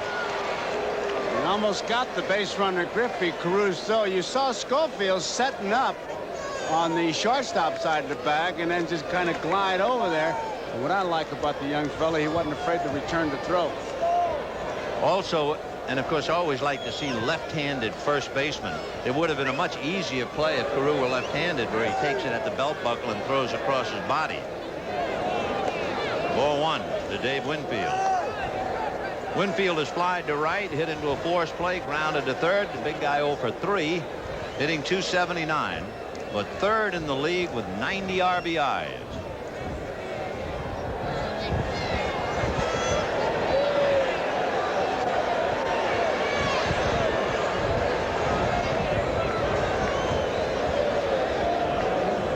Yankees 7, Angels 4. We're in the bottom of the 6th inning. A little breaking ball in there. 1-1. You saw Winfield fake a bunt. Needless to say, he has not sacrificed. He would love to have the infield come up, but they refuse to budge. They are all deep. 1-1.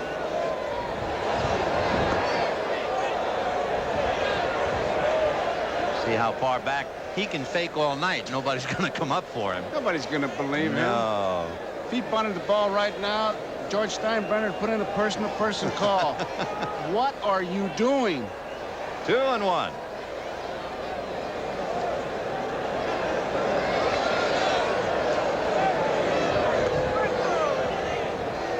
2-2 the count of Dave.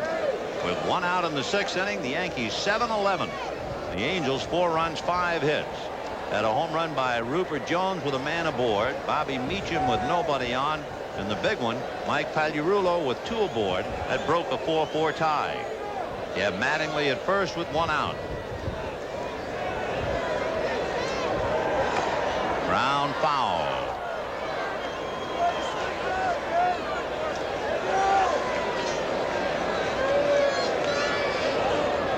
Naturally, they don't want to take the bat out of the big guy's hand. And you wouldn't expect any running from Mattingly, who has stolen only 3 bases in his major league career. But Crew's going to hold him anyway. 2-2.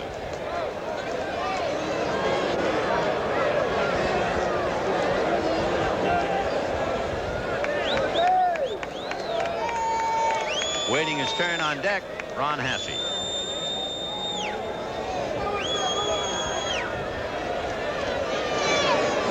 On the hands and bounce foul up into the seats.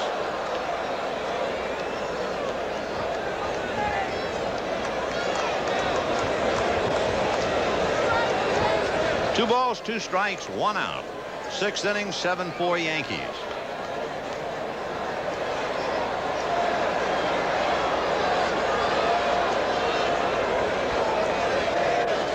Billy Martin saw his club get out in front 3-0, but he saw the Angels come back and tie him up, so can't take anything for granted. That's ball 3. Now, would you run him? Yeah, I would, especially leading. I agree. I'd run him.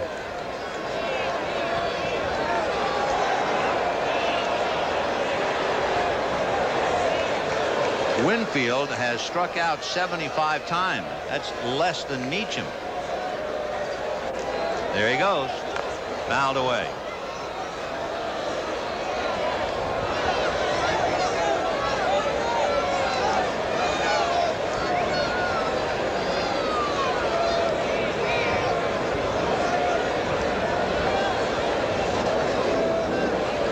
Gene Mauch. All he can do is try and ride it out. It's a tough road trip. New York is Detroit and Baltimore. Got his hands full. He goes again, and it's ball 4.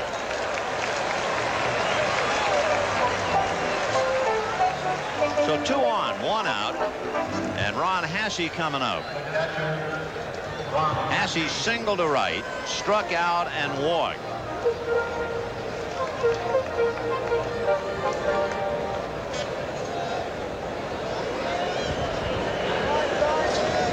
Hassey's RBI was his base hit that picked up Griffey in the 1st inning, and he was aboard on the 3-run home run by Pagliarulo.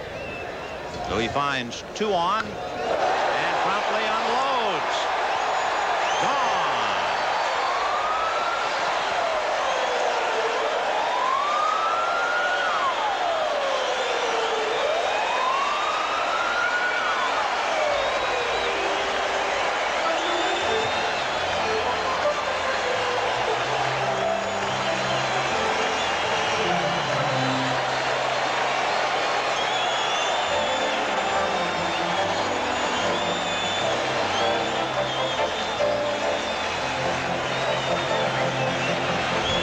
Like the same pitch Pagliarulo hit, low inside, and he really jumped on it.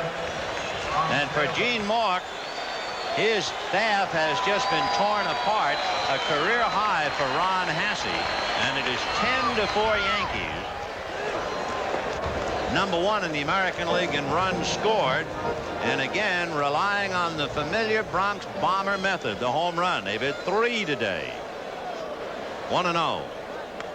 Ground ball back a third, foul. Last Saturday, we saw the Detroit Tigers dismantled the Angels 13-2. So the Angels have really been torn up. That's why we were saying earlier the Angels are in first place, and yet it's hard to believe that they are. How about this? The Angels had a recent homestand where in 12 games the team hit .222. The pitching staff's earned run average was 5.5. They had 8 games where the total was 13 runs in the game, and they wound up winning 7 out of 12 of the games. That takes care of Baylor. The second baseman. 10-4 Yankees, 10 runs, 12 hits. Ron Hasse, a career high, and every Yankee has now scored except Baylor and Henderson. Well, Luke Piniella gets a lot of credit from Hasse as far as his hitting. He's really driving the ball much better this year. 0-1. Hasse used to be kind of a punch and Judy hitter. Just lay the bat on the ball the opposite field, and Pinella's got him throwing that bat, the barrel of it, into the ball and doing the job. Strike.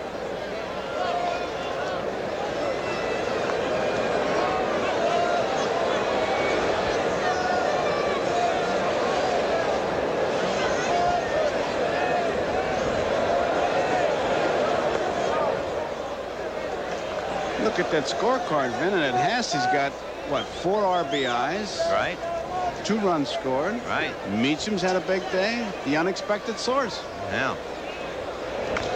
Big bouncer back, and Corbett has it to get him. But the damage is more than done. Post another 3, and it's 10-4 Yankees at the end of 6. We'll be right back after these messages from your local station.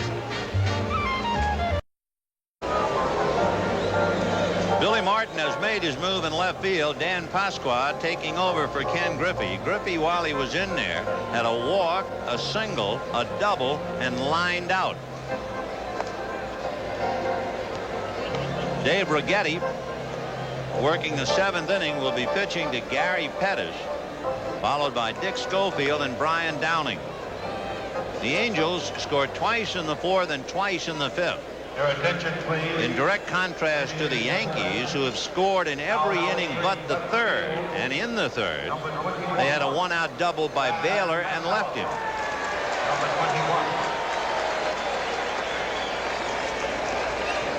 21. Luis Sanchez throwing in the Angel bullpen.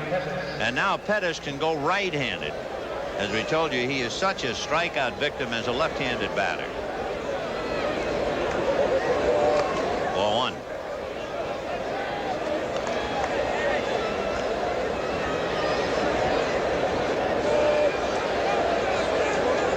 Pettis has good numbers from this side of the plate, hitting over 280.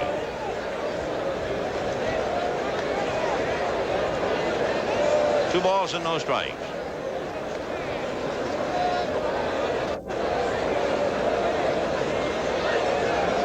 In there. Righetti had to come into the game a little early. He came in following the home run by Rupert Jones in the 5th inning, and he got Carew, and he's been in there since.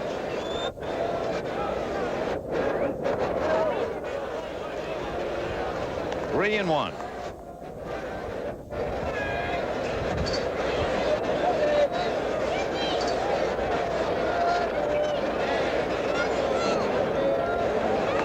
In there again.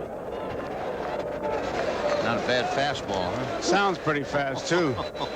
Wow, 3 and 2. All Hasse's doing is putting down fingers and remembering what they are.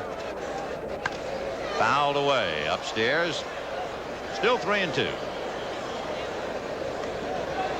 Nothing new to report. Chicago, Toronto. Last we heard, it's 2-2 in the 8th inning.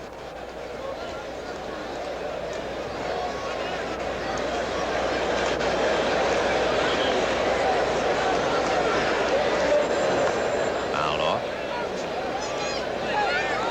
Pettis is taped up. He has a bad thumb, and it's covered with the batting glove.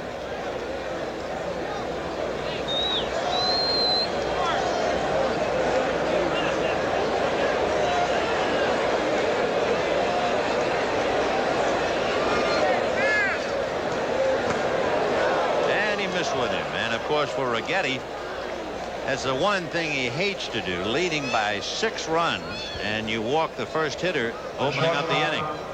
That's a division. The Yankees 5 back, 4 in the loss column. Trying to win their 75th today and sweating out the Toronto game with Chicago.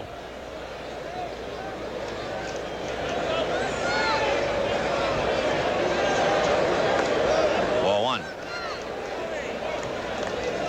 In the American League West, as you can see, the Angels are leading Kansas City by 2.5, but there's only 1 game difference in the loss column, and we explained about the schedule.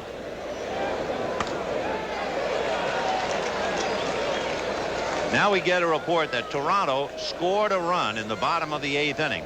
They are still at bat, and they are leading Chicago 3-2. They have not posted that yet on the scoreboard here at Yankee Stadium. High fly ball down the right field line. Winfield, a late start. Can't get there. Foul ball.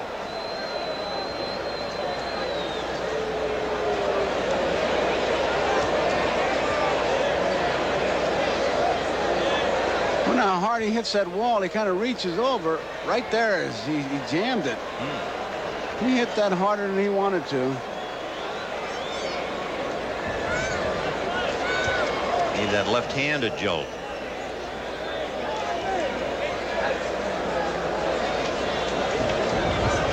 So Pettis holding at first. 10-4 Yankees in the 7th inning. Hot up the middle. Meacham kicks it, then gets a feed back in time for the 4th. How do you like that? It gets a put out and an assist on the same play.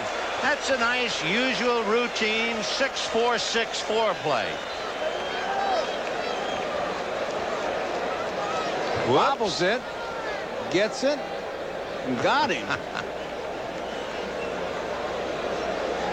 Took a little bit of a bad hop at the end. Nice play by Randolph. Pettis not going in slide may have helped the cause. So with 1 out, Dick Schofield standing at first, and Brian Downing the batter. Mullenix a home run to widen the gap. High pop foul off first base. Mattingly to the lip of the dugout. It's on the roof. And the DH, Don Baylor, was going to make a contribution. He was going to catch Mattingly.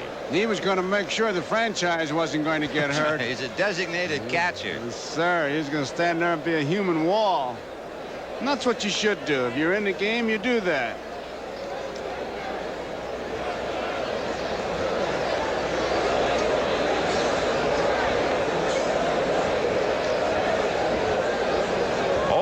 The count to Brian Downing. Grounded to third, struck out, flied to right.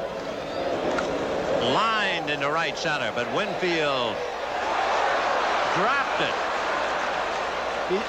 I tell you, remember... He called it out. He called it out at second base. We're going to have an argument here. I thought he dropped it. He did drop it, Ben. You were absolutely right. The second base umpire, Merrill, now he calls it safe. First base umpire called it safe, but he had the hand up there. And boy, they came shooting out of there. Oh, I thought, you know, he's having trouble out there. See him flinching on the ball. He caught that, hit him on the heel. Now he tried to put his foot under there. And I thought he had arm. Yep, right. I also thought he had a very late start on the foul ball when he hurt himself. I don't know whether he's having trouble picking the ball off or what. The Winfield having some troubles out there. It'll go as a base hit. And with runners at first and second, Rupert Jones trying to get the Angels back in the game. Remember, the Yankees beat the Angels by the 10 score of 13-10 recently. Don't walk away on this one. Ball 1.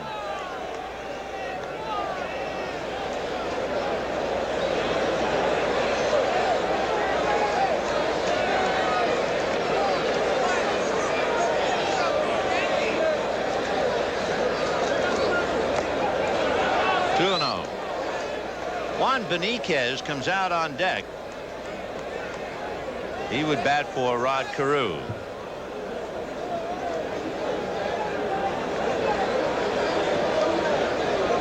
Rupert Jones flied to left, single to right, and then hit a home run with a man aboard. That got the Angels even. Carew, with that bad left wrist, went 1 for 3. He hurt it on a tag play, tagging Baylor, in case you weren't with us. Fouled away. So Dave Righetti trying to hold on to a 10-4 lead with 1 out in the 7th inning. And just imagine if they didn't get the force play.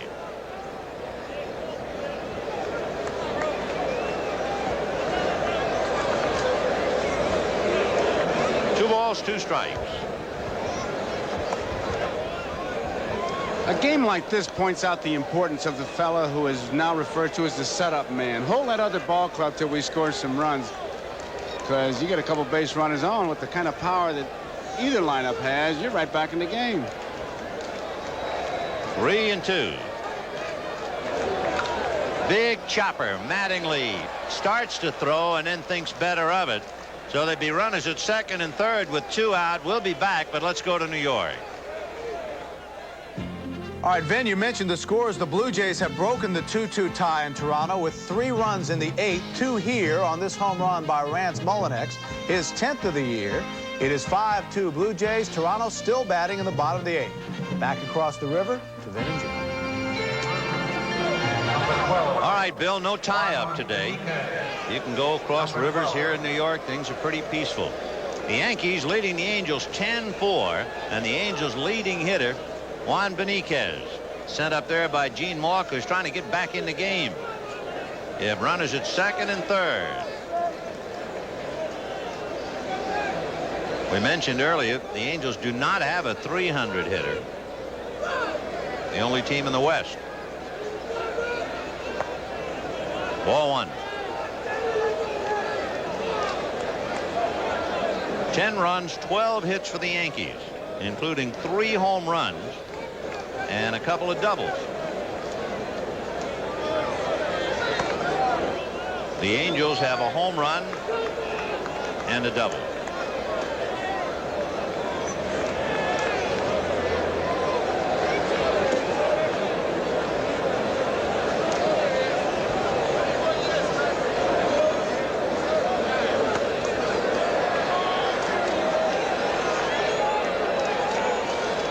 After Beniquez comes, you got it, Reggie.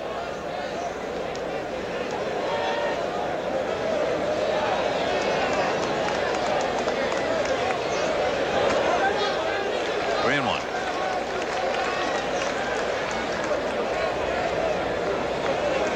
Coming down the line from third is Dick Schofield. Away from the bag at second is Brian Downing. 3 and 1 to Beniquez.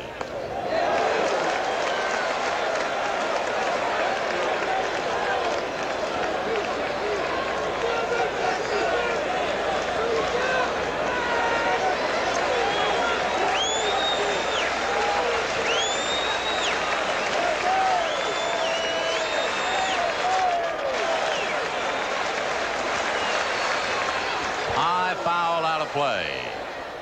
High riding fastball may have been out of strike zone, but when you got a 2-strike count, 3 and 2 is the actual count, you just can't be that choosy. And Beniquez went to cutting and slashing.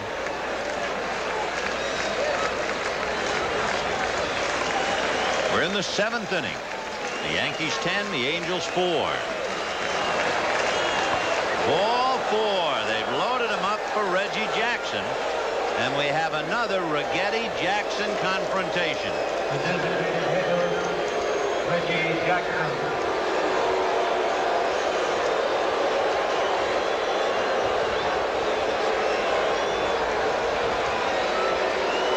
And 86 home runs here at Yankee Stadium. He has a slam this year, in case you're wondering.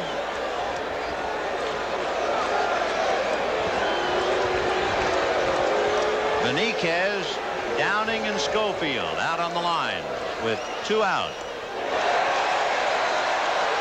Jackson hit back to the box, doubled, and then Righetti struck him out in the 6th inning. Did it with 2 fastballs and a curveball. That was a fastball. 0-1. Line into left field. Pasqua makes the play. The Angels leave 3 at the end of 6½, 10-4 Yankees. Here's another edition of the 7th inning stretch.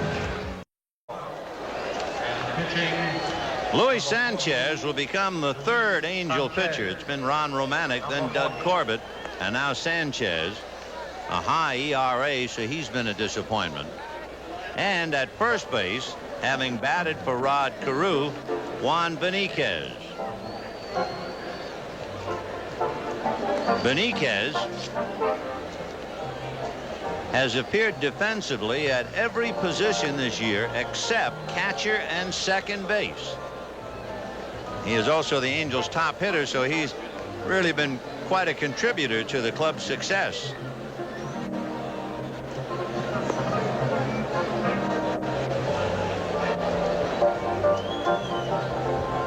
Reggie Jackson, always the focus of attention, particularly here in New York, was embarrassed when he walked up to the plate after the 3rd out in the 5th inning, and the crowd got on him. In the 6th inning, they played music before he hit, and he wanted them to turn it off, so he kind of did a little dance at home plate and then struck out. And in the 7th inning, came up with the bases loaded and hit the ball hard, but right at Dan Pasqua in left field. Mike Pagliarulo. Mike Pagliarulo, Bobby Meacham, and Ricky Henderson.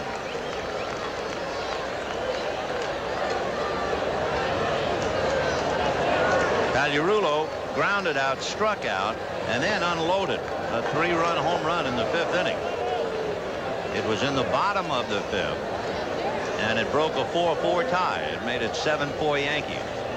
Neil Allen begins to loosen up in the Yankee bullpen. Righetti brought in a little earlier than usual. So now Allen is up. That was a tough inning for Righetti, that 7th inning. Fouled away. Righetti has worked 2 1/3 innings. He has walked 3. He has struck out a couple, so he's made a lot of pitches. And in the cool, almost October air here in the 60s. 2-2. Corbett, while he was in, coming back off the DL, he had been out since the 22nd of July, went 2 innings, allowed 6 earned runs and 5 hits. And for Gene Mauch, of course, that injury to Stu Clyburn last night really killed him. There's a drive to right that will go foul.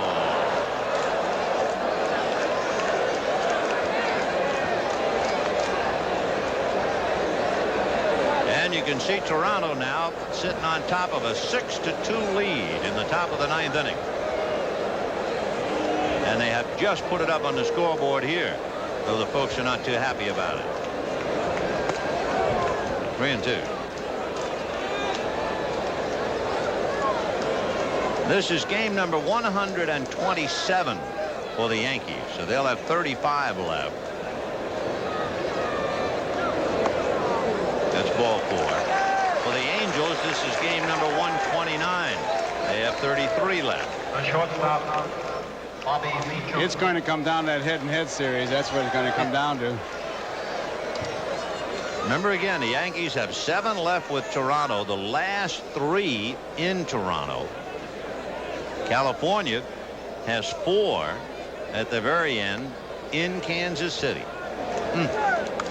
Fouled away.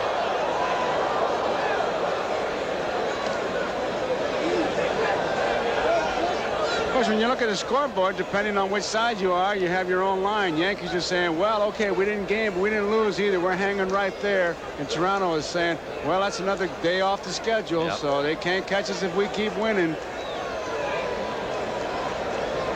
0-1. tried to bunt. 0-2 the count.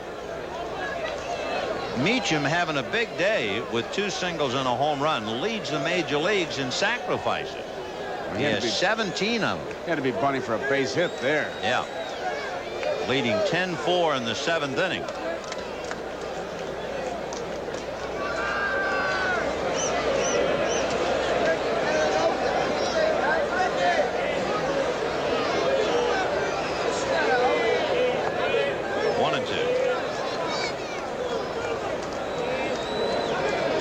With that lead, if Pagliarulo got off first base, it would have been a terrific bunt because he'd have been caught by surprise. I'll tell you, he's only a couple steps off the bag. 1-2. Foul ball.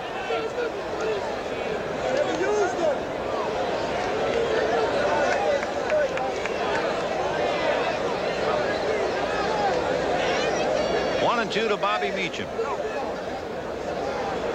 Big day. 3 hits, including a home run, scored twice.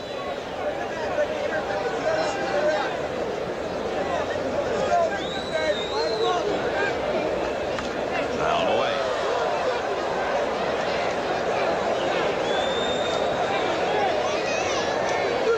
So the hitters who have hurt the Angels, and this must be even more painful for Gene Moore. Not really Mattingly and Winfield or Henderson. It's been Hasse, Pagliarulo, and Meacham. 2-2.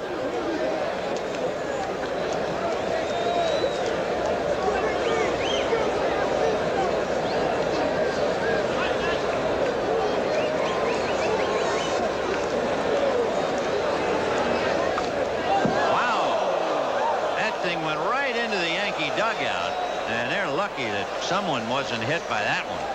You talk about hitting the ball around a corner, and it's Winfield, I guess, who just did get out of the way of it. Whew. Like Andre Robertson came close. Gee, did that thing go in there? Man, that one's happening there. Gale Berra, Winfield. Hey, what's going on? High pop fly. Bobby Grich and Dick Schofield, and Schofield. And Grich saying, hey, I know you don't talk much. Let me hear you. The center fielder, Ricky Henderson. 1 down.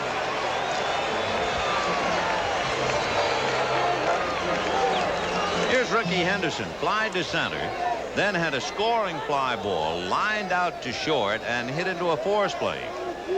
So Henderson 0 for 3 with a run batted in.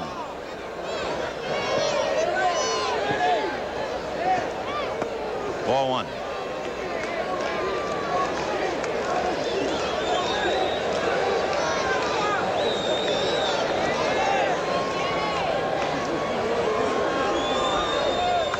Fouled away. 1 ball, 1 strike. 1 out. Bottom of the 7th. The Yankees 10 runs, 12 hits. The Angels 4 runs, 6 hits. They're in the 9th inning at Toronto, and Toronto leading Chicago 6-2. In there. 1-2. On deck, Dan Pasqua.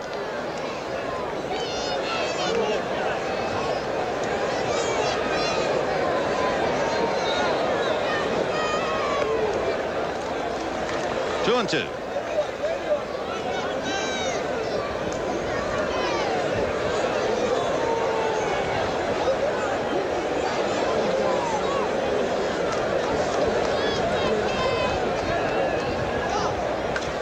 And that's a little looper over first, down the line, foul.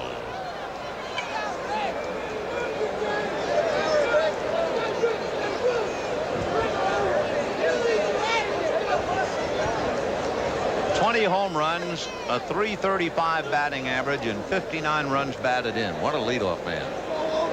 And then when he gets on base, that disruptive force that he is because of the speed.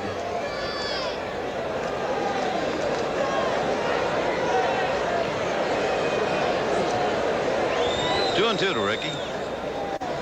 Still 10-4 Yankees. We're in the 7th.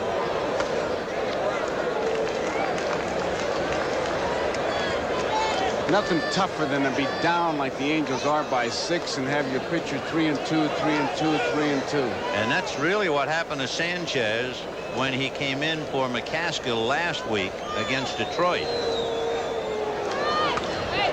Ground ball to short. Schofield to Grich and over to Benitez, and they get the double play. So they're gone in the 7th, and at the end of 7, the Yankees 10, the Angels 4. Howell, Grich, and Boone due up.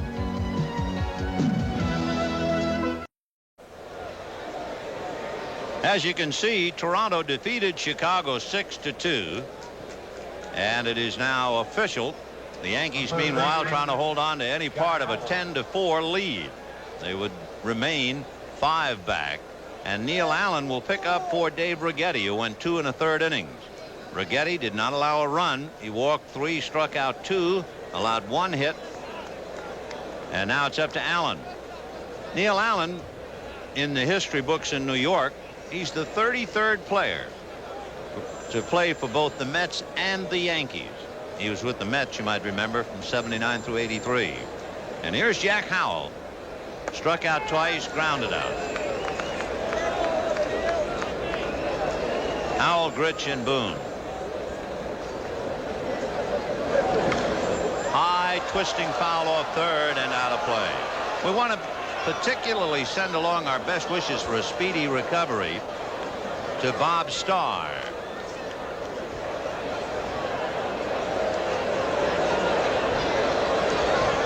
Welcome all you folks who've been watching the Chicago-Toronto game. Toronto winning at 6-2. The Yankees chewing up the Angels right now 10-4. 0-2 the count to Jack Howell. Bob Starr, the voice of the Angels, had chest pains yesterday and was sent to the hospital, where he is now under observation. And we just want him to know we're thinking of him and wish him a speedy recovery. This game was 3-0 Yankees. Then 3-2. Then 4-2 Yankees. Then 4-4.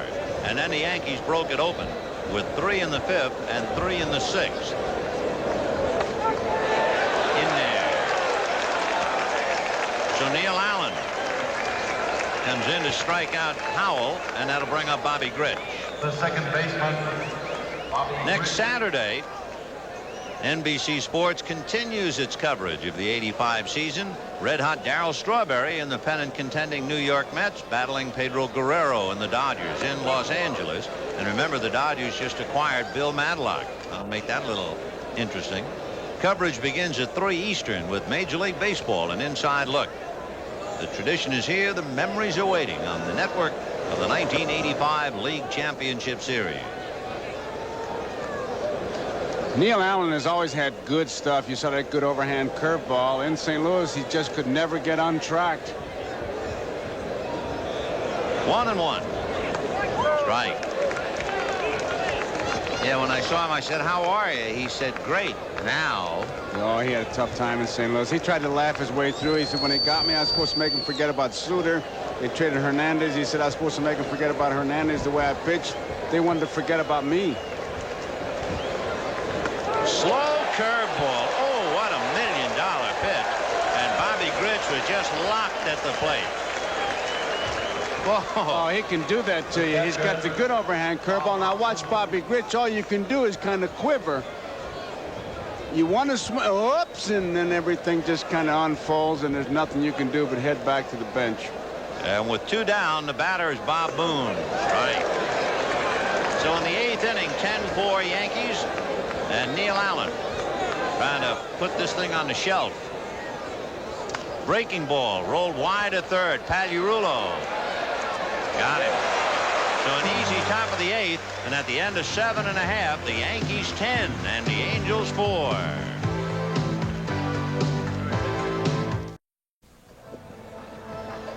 Coming up next, NBC Sports World brings you an exciting lineup of wrestling action 400-pound sumo wrestlers square off in Japan's Grand National Sumo Tournament. Plus, Sports World examines the recent phenomenon of professional wrestling. Viewers in Los Angeles will see the wrestling and sumo tomorrow at 3 p.m. Pacific time. Have you ever seen a sumo wrestler match? Oh, yeah. Oh, I've never seen the match, no. I mean, live? I've just seen pictures. When I went over to Japan with the Today Show, one of the spots we did is we look at Phil Necro, who needs 3 more for that 300. I saw a sumo. I couldn't believe how big those guys were. Oh. One of the most popular sumo wrestlers, I understand, is from Hawaii. That's the guy we interviewed. I'm trying to think of his name. I want to say Duke something, but Jesse, that's his. O'Brien. No. Okay. Yeah, O'Brien. Russo, Jesse Russo. Bottom of the 8th, 10-4 Yankees. Dan Pasqua, ball 1. Dan got his first major league hit against the Angels earlier this year, and it was a home run against Ron Romanic. 1-1. Skoshi Nihongo Hanasemasu, eh? That's who it is. Yeah. That's my best line. It means I speak a little Japanese. 1-1. Looper to short. Short hop by Schofield. What a play he made. Because when you hit a ball that softly in the infield and it hits the ground, it's got such spin on it. It's like miscuing in the pool game. He hit that right on the handle. He short hops it, and I mean, it wasn't that short a hop either. What a fine play by the youngster. 1 down, and Don Mattingly coming up. Mattingly has walked, single, flied out, hit into a force play. Strike. Not to belabor the point, but I tried his stance up here. I think my belt broke and my sock slipped. I can't believe it. And his feet really are They're really strangely different. placed. Look, the back one facing the catcher, pointing that way. Look at that bat. Drive to left and deep. Back goes Downing to the track. That wind, which is blowing from left to right, probably made the difference. Because it was close enough that without the wind, I think it might have carried out. Oh, he is such a good hitter. That ball gets in that hitting zone. He is ready, and he laid into that when the wind hurt him, but he still hit it close to 380 feet. What an out he is. So Dave Winfield coming up with 2 out in the 8th. Flied to right, hit into a force play, grounded out and walked. Strike. When the Angels come up in the 9th inning and they're trailing by 6, they have Pettis, Schofield, and Downing.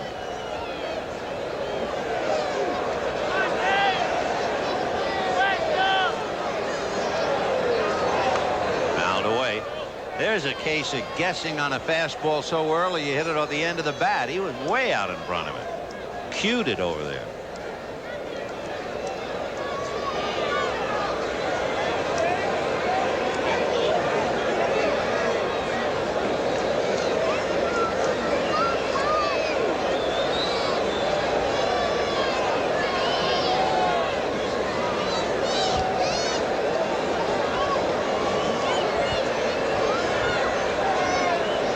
Two to Winfield.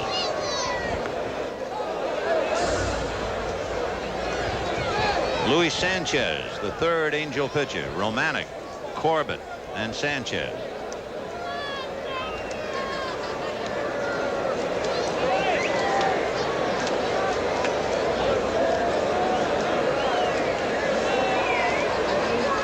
One and 2 to Dave. And he hits it to straightaway center, and that's a graveyard here. That's that. So the Yankees are gone in the 8th, and at the end of 8, Yankees 10, Angels 4.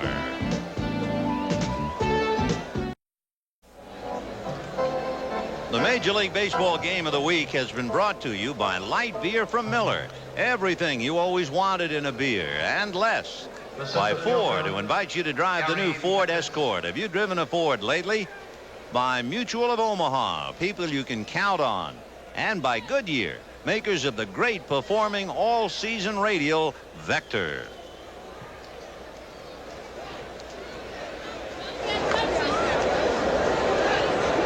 Pettis fouling it off.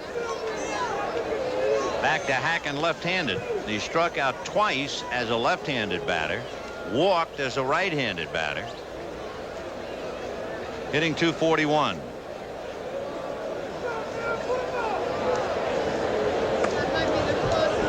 One and one.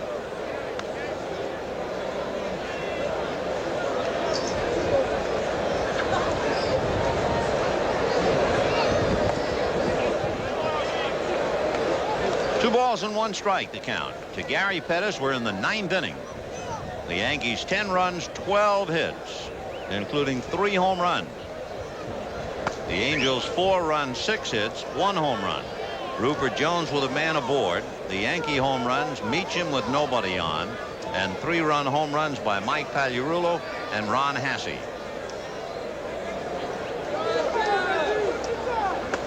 In there, 3-2. So Gary Pettis somehow trying to get it started.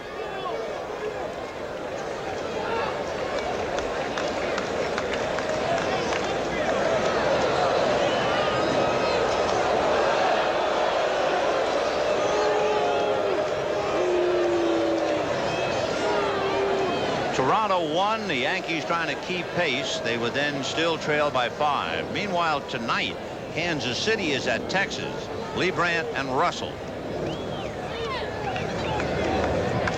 Fouled away.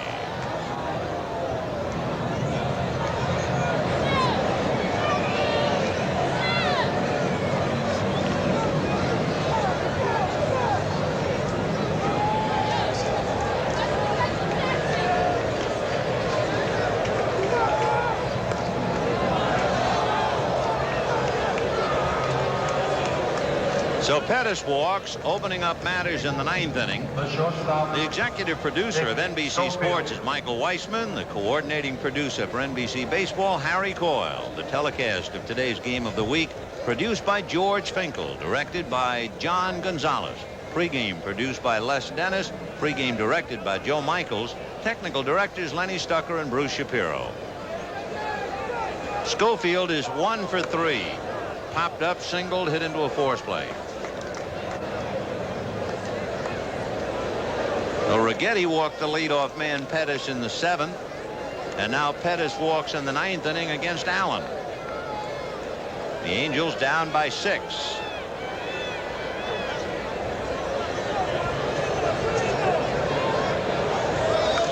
High pop foul behind the plate. Hassey coming back. No play. Paid attendance today, 26,991. 26,991.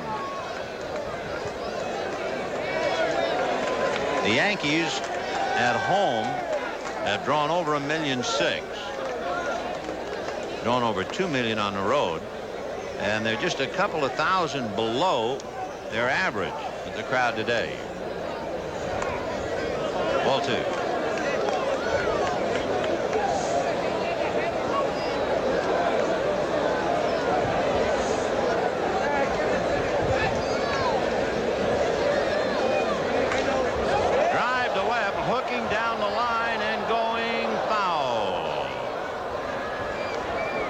Tim Welke way down the line to make sure.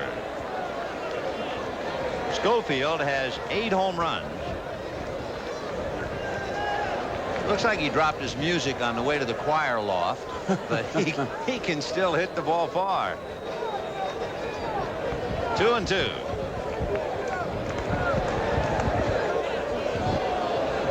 A little hesitation of Allen that time, just before he let the ball go. See if he does that all the time. He's trying to snap that one off. He wanted a good breaking ball to get that 3rd strike by him. Gripped it too tight. Fastball hit down the right field line and foul. Enough pigeons flying around here. You get the feeling that you're doing an Alfred Hitchcock Birds kind of thing. They're all over the place. Yeah, they are. It's a comment on the game. A couple of them did. Hot one to 3rd. Pagliarulo down to Randolph. See you later. 2 out in the 9th inning. This week's NBC Light Beer from Miller Player of the Game is Ron Hassey.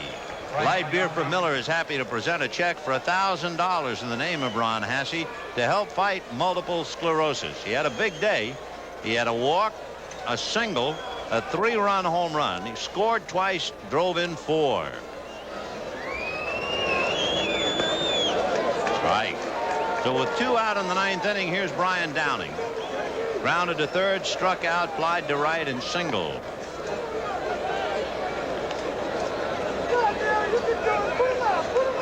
He's got his glasses on this time at bat. That's right. He had them off earlier.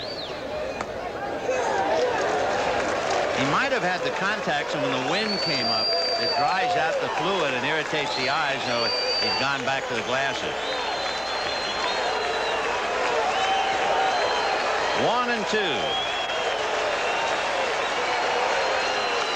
Ground ball off the glove of Pagliarulo. Meacham, all he can do is back it up.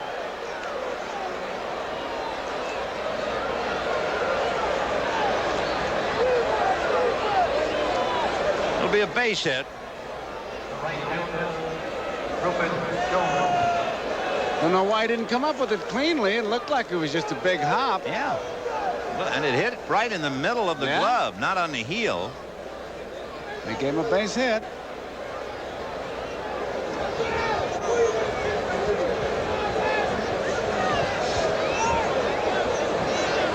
They always say that about some bad defensive player, not a good one like Pagliarulo, but hit him in a weak spot, right in the glove. Rupert Jones flied to left, single to right, hit a 2-run home run and grounded out.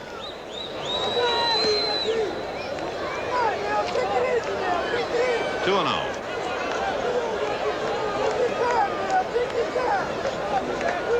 Ed Whitson, Dave Righetti, and Neil Allen. Whitson did not go the required 5 innings. He didn't make it. So Righetti will pick up the victory. 2-1. And for Gene Mauch, he had Romanek, 8 days rest. He'll take the loss.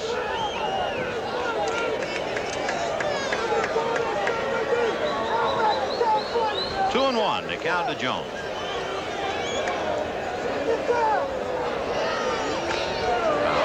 Two and 2.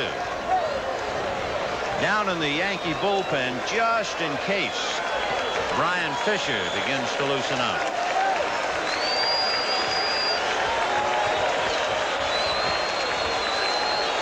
Billy Martin maybe a pitch away from his 69th win as a Yankee manager.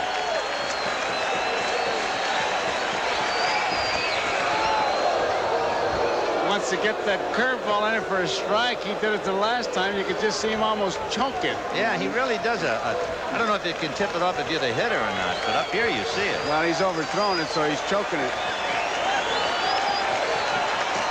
Fastball fouled away.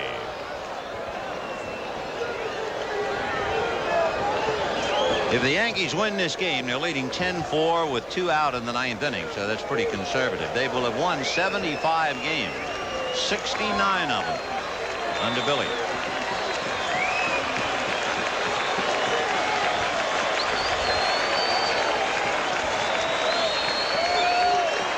Fastball, and that's going to be hit foul.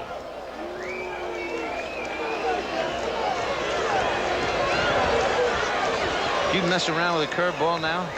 Me? Yeah. No, I throw nothing but strikes. Me too. I don't know why he's even, especially he's having trouble with it. I wouldn't fool with it. I don't want to finesse him. Just want to get it over with. Get the big hammer out and nail that coffin shut. 3-2.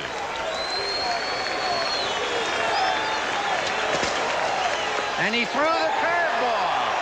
Oh, you and I would have both been caught looking. Well, so was Rupert. Oh, what a way to finish. A base hit and a man left. 3 Ks for Neil Allen. 10 runs, 12 hits for the Yankees, 4 runs, 7 hits for the Angels. The winning pitcher, Dave Righetti, and the loser, Ron Romanek. 26,991 on hand. For Joe Garagiola, this is Vin Scully. A reminder after this message, we'll have an update on Hurricane Elena from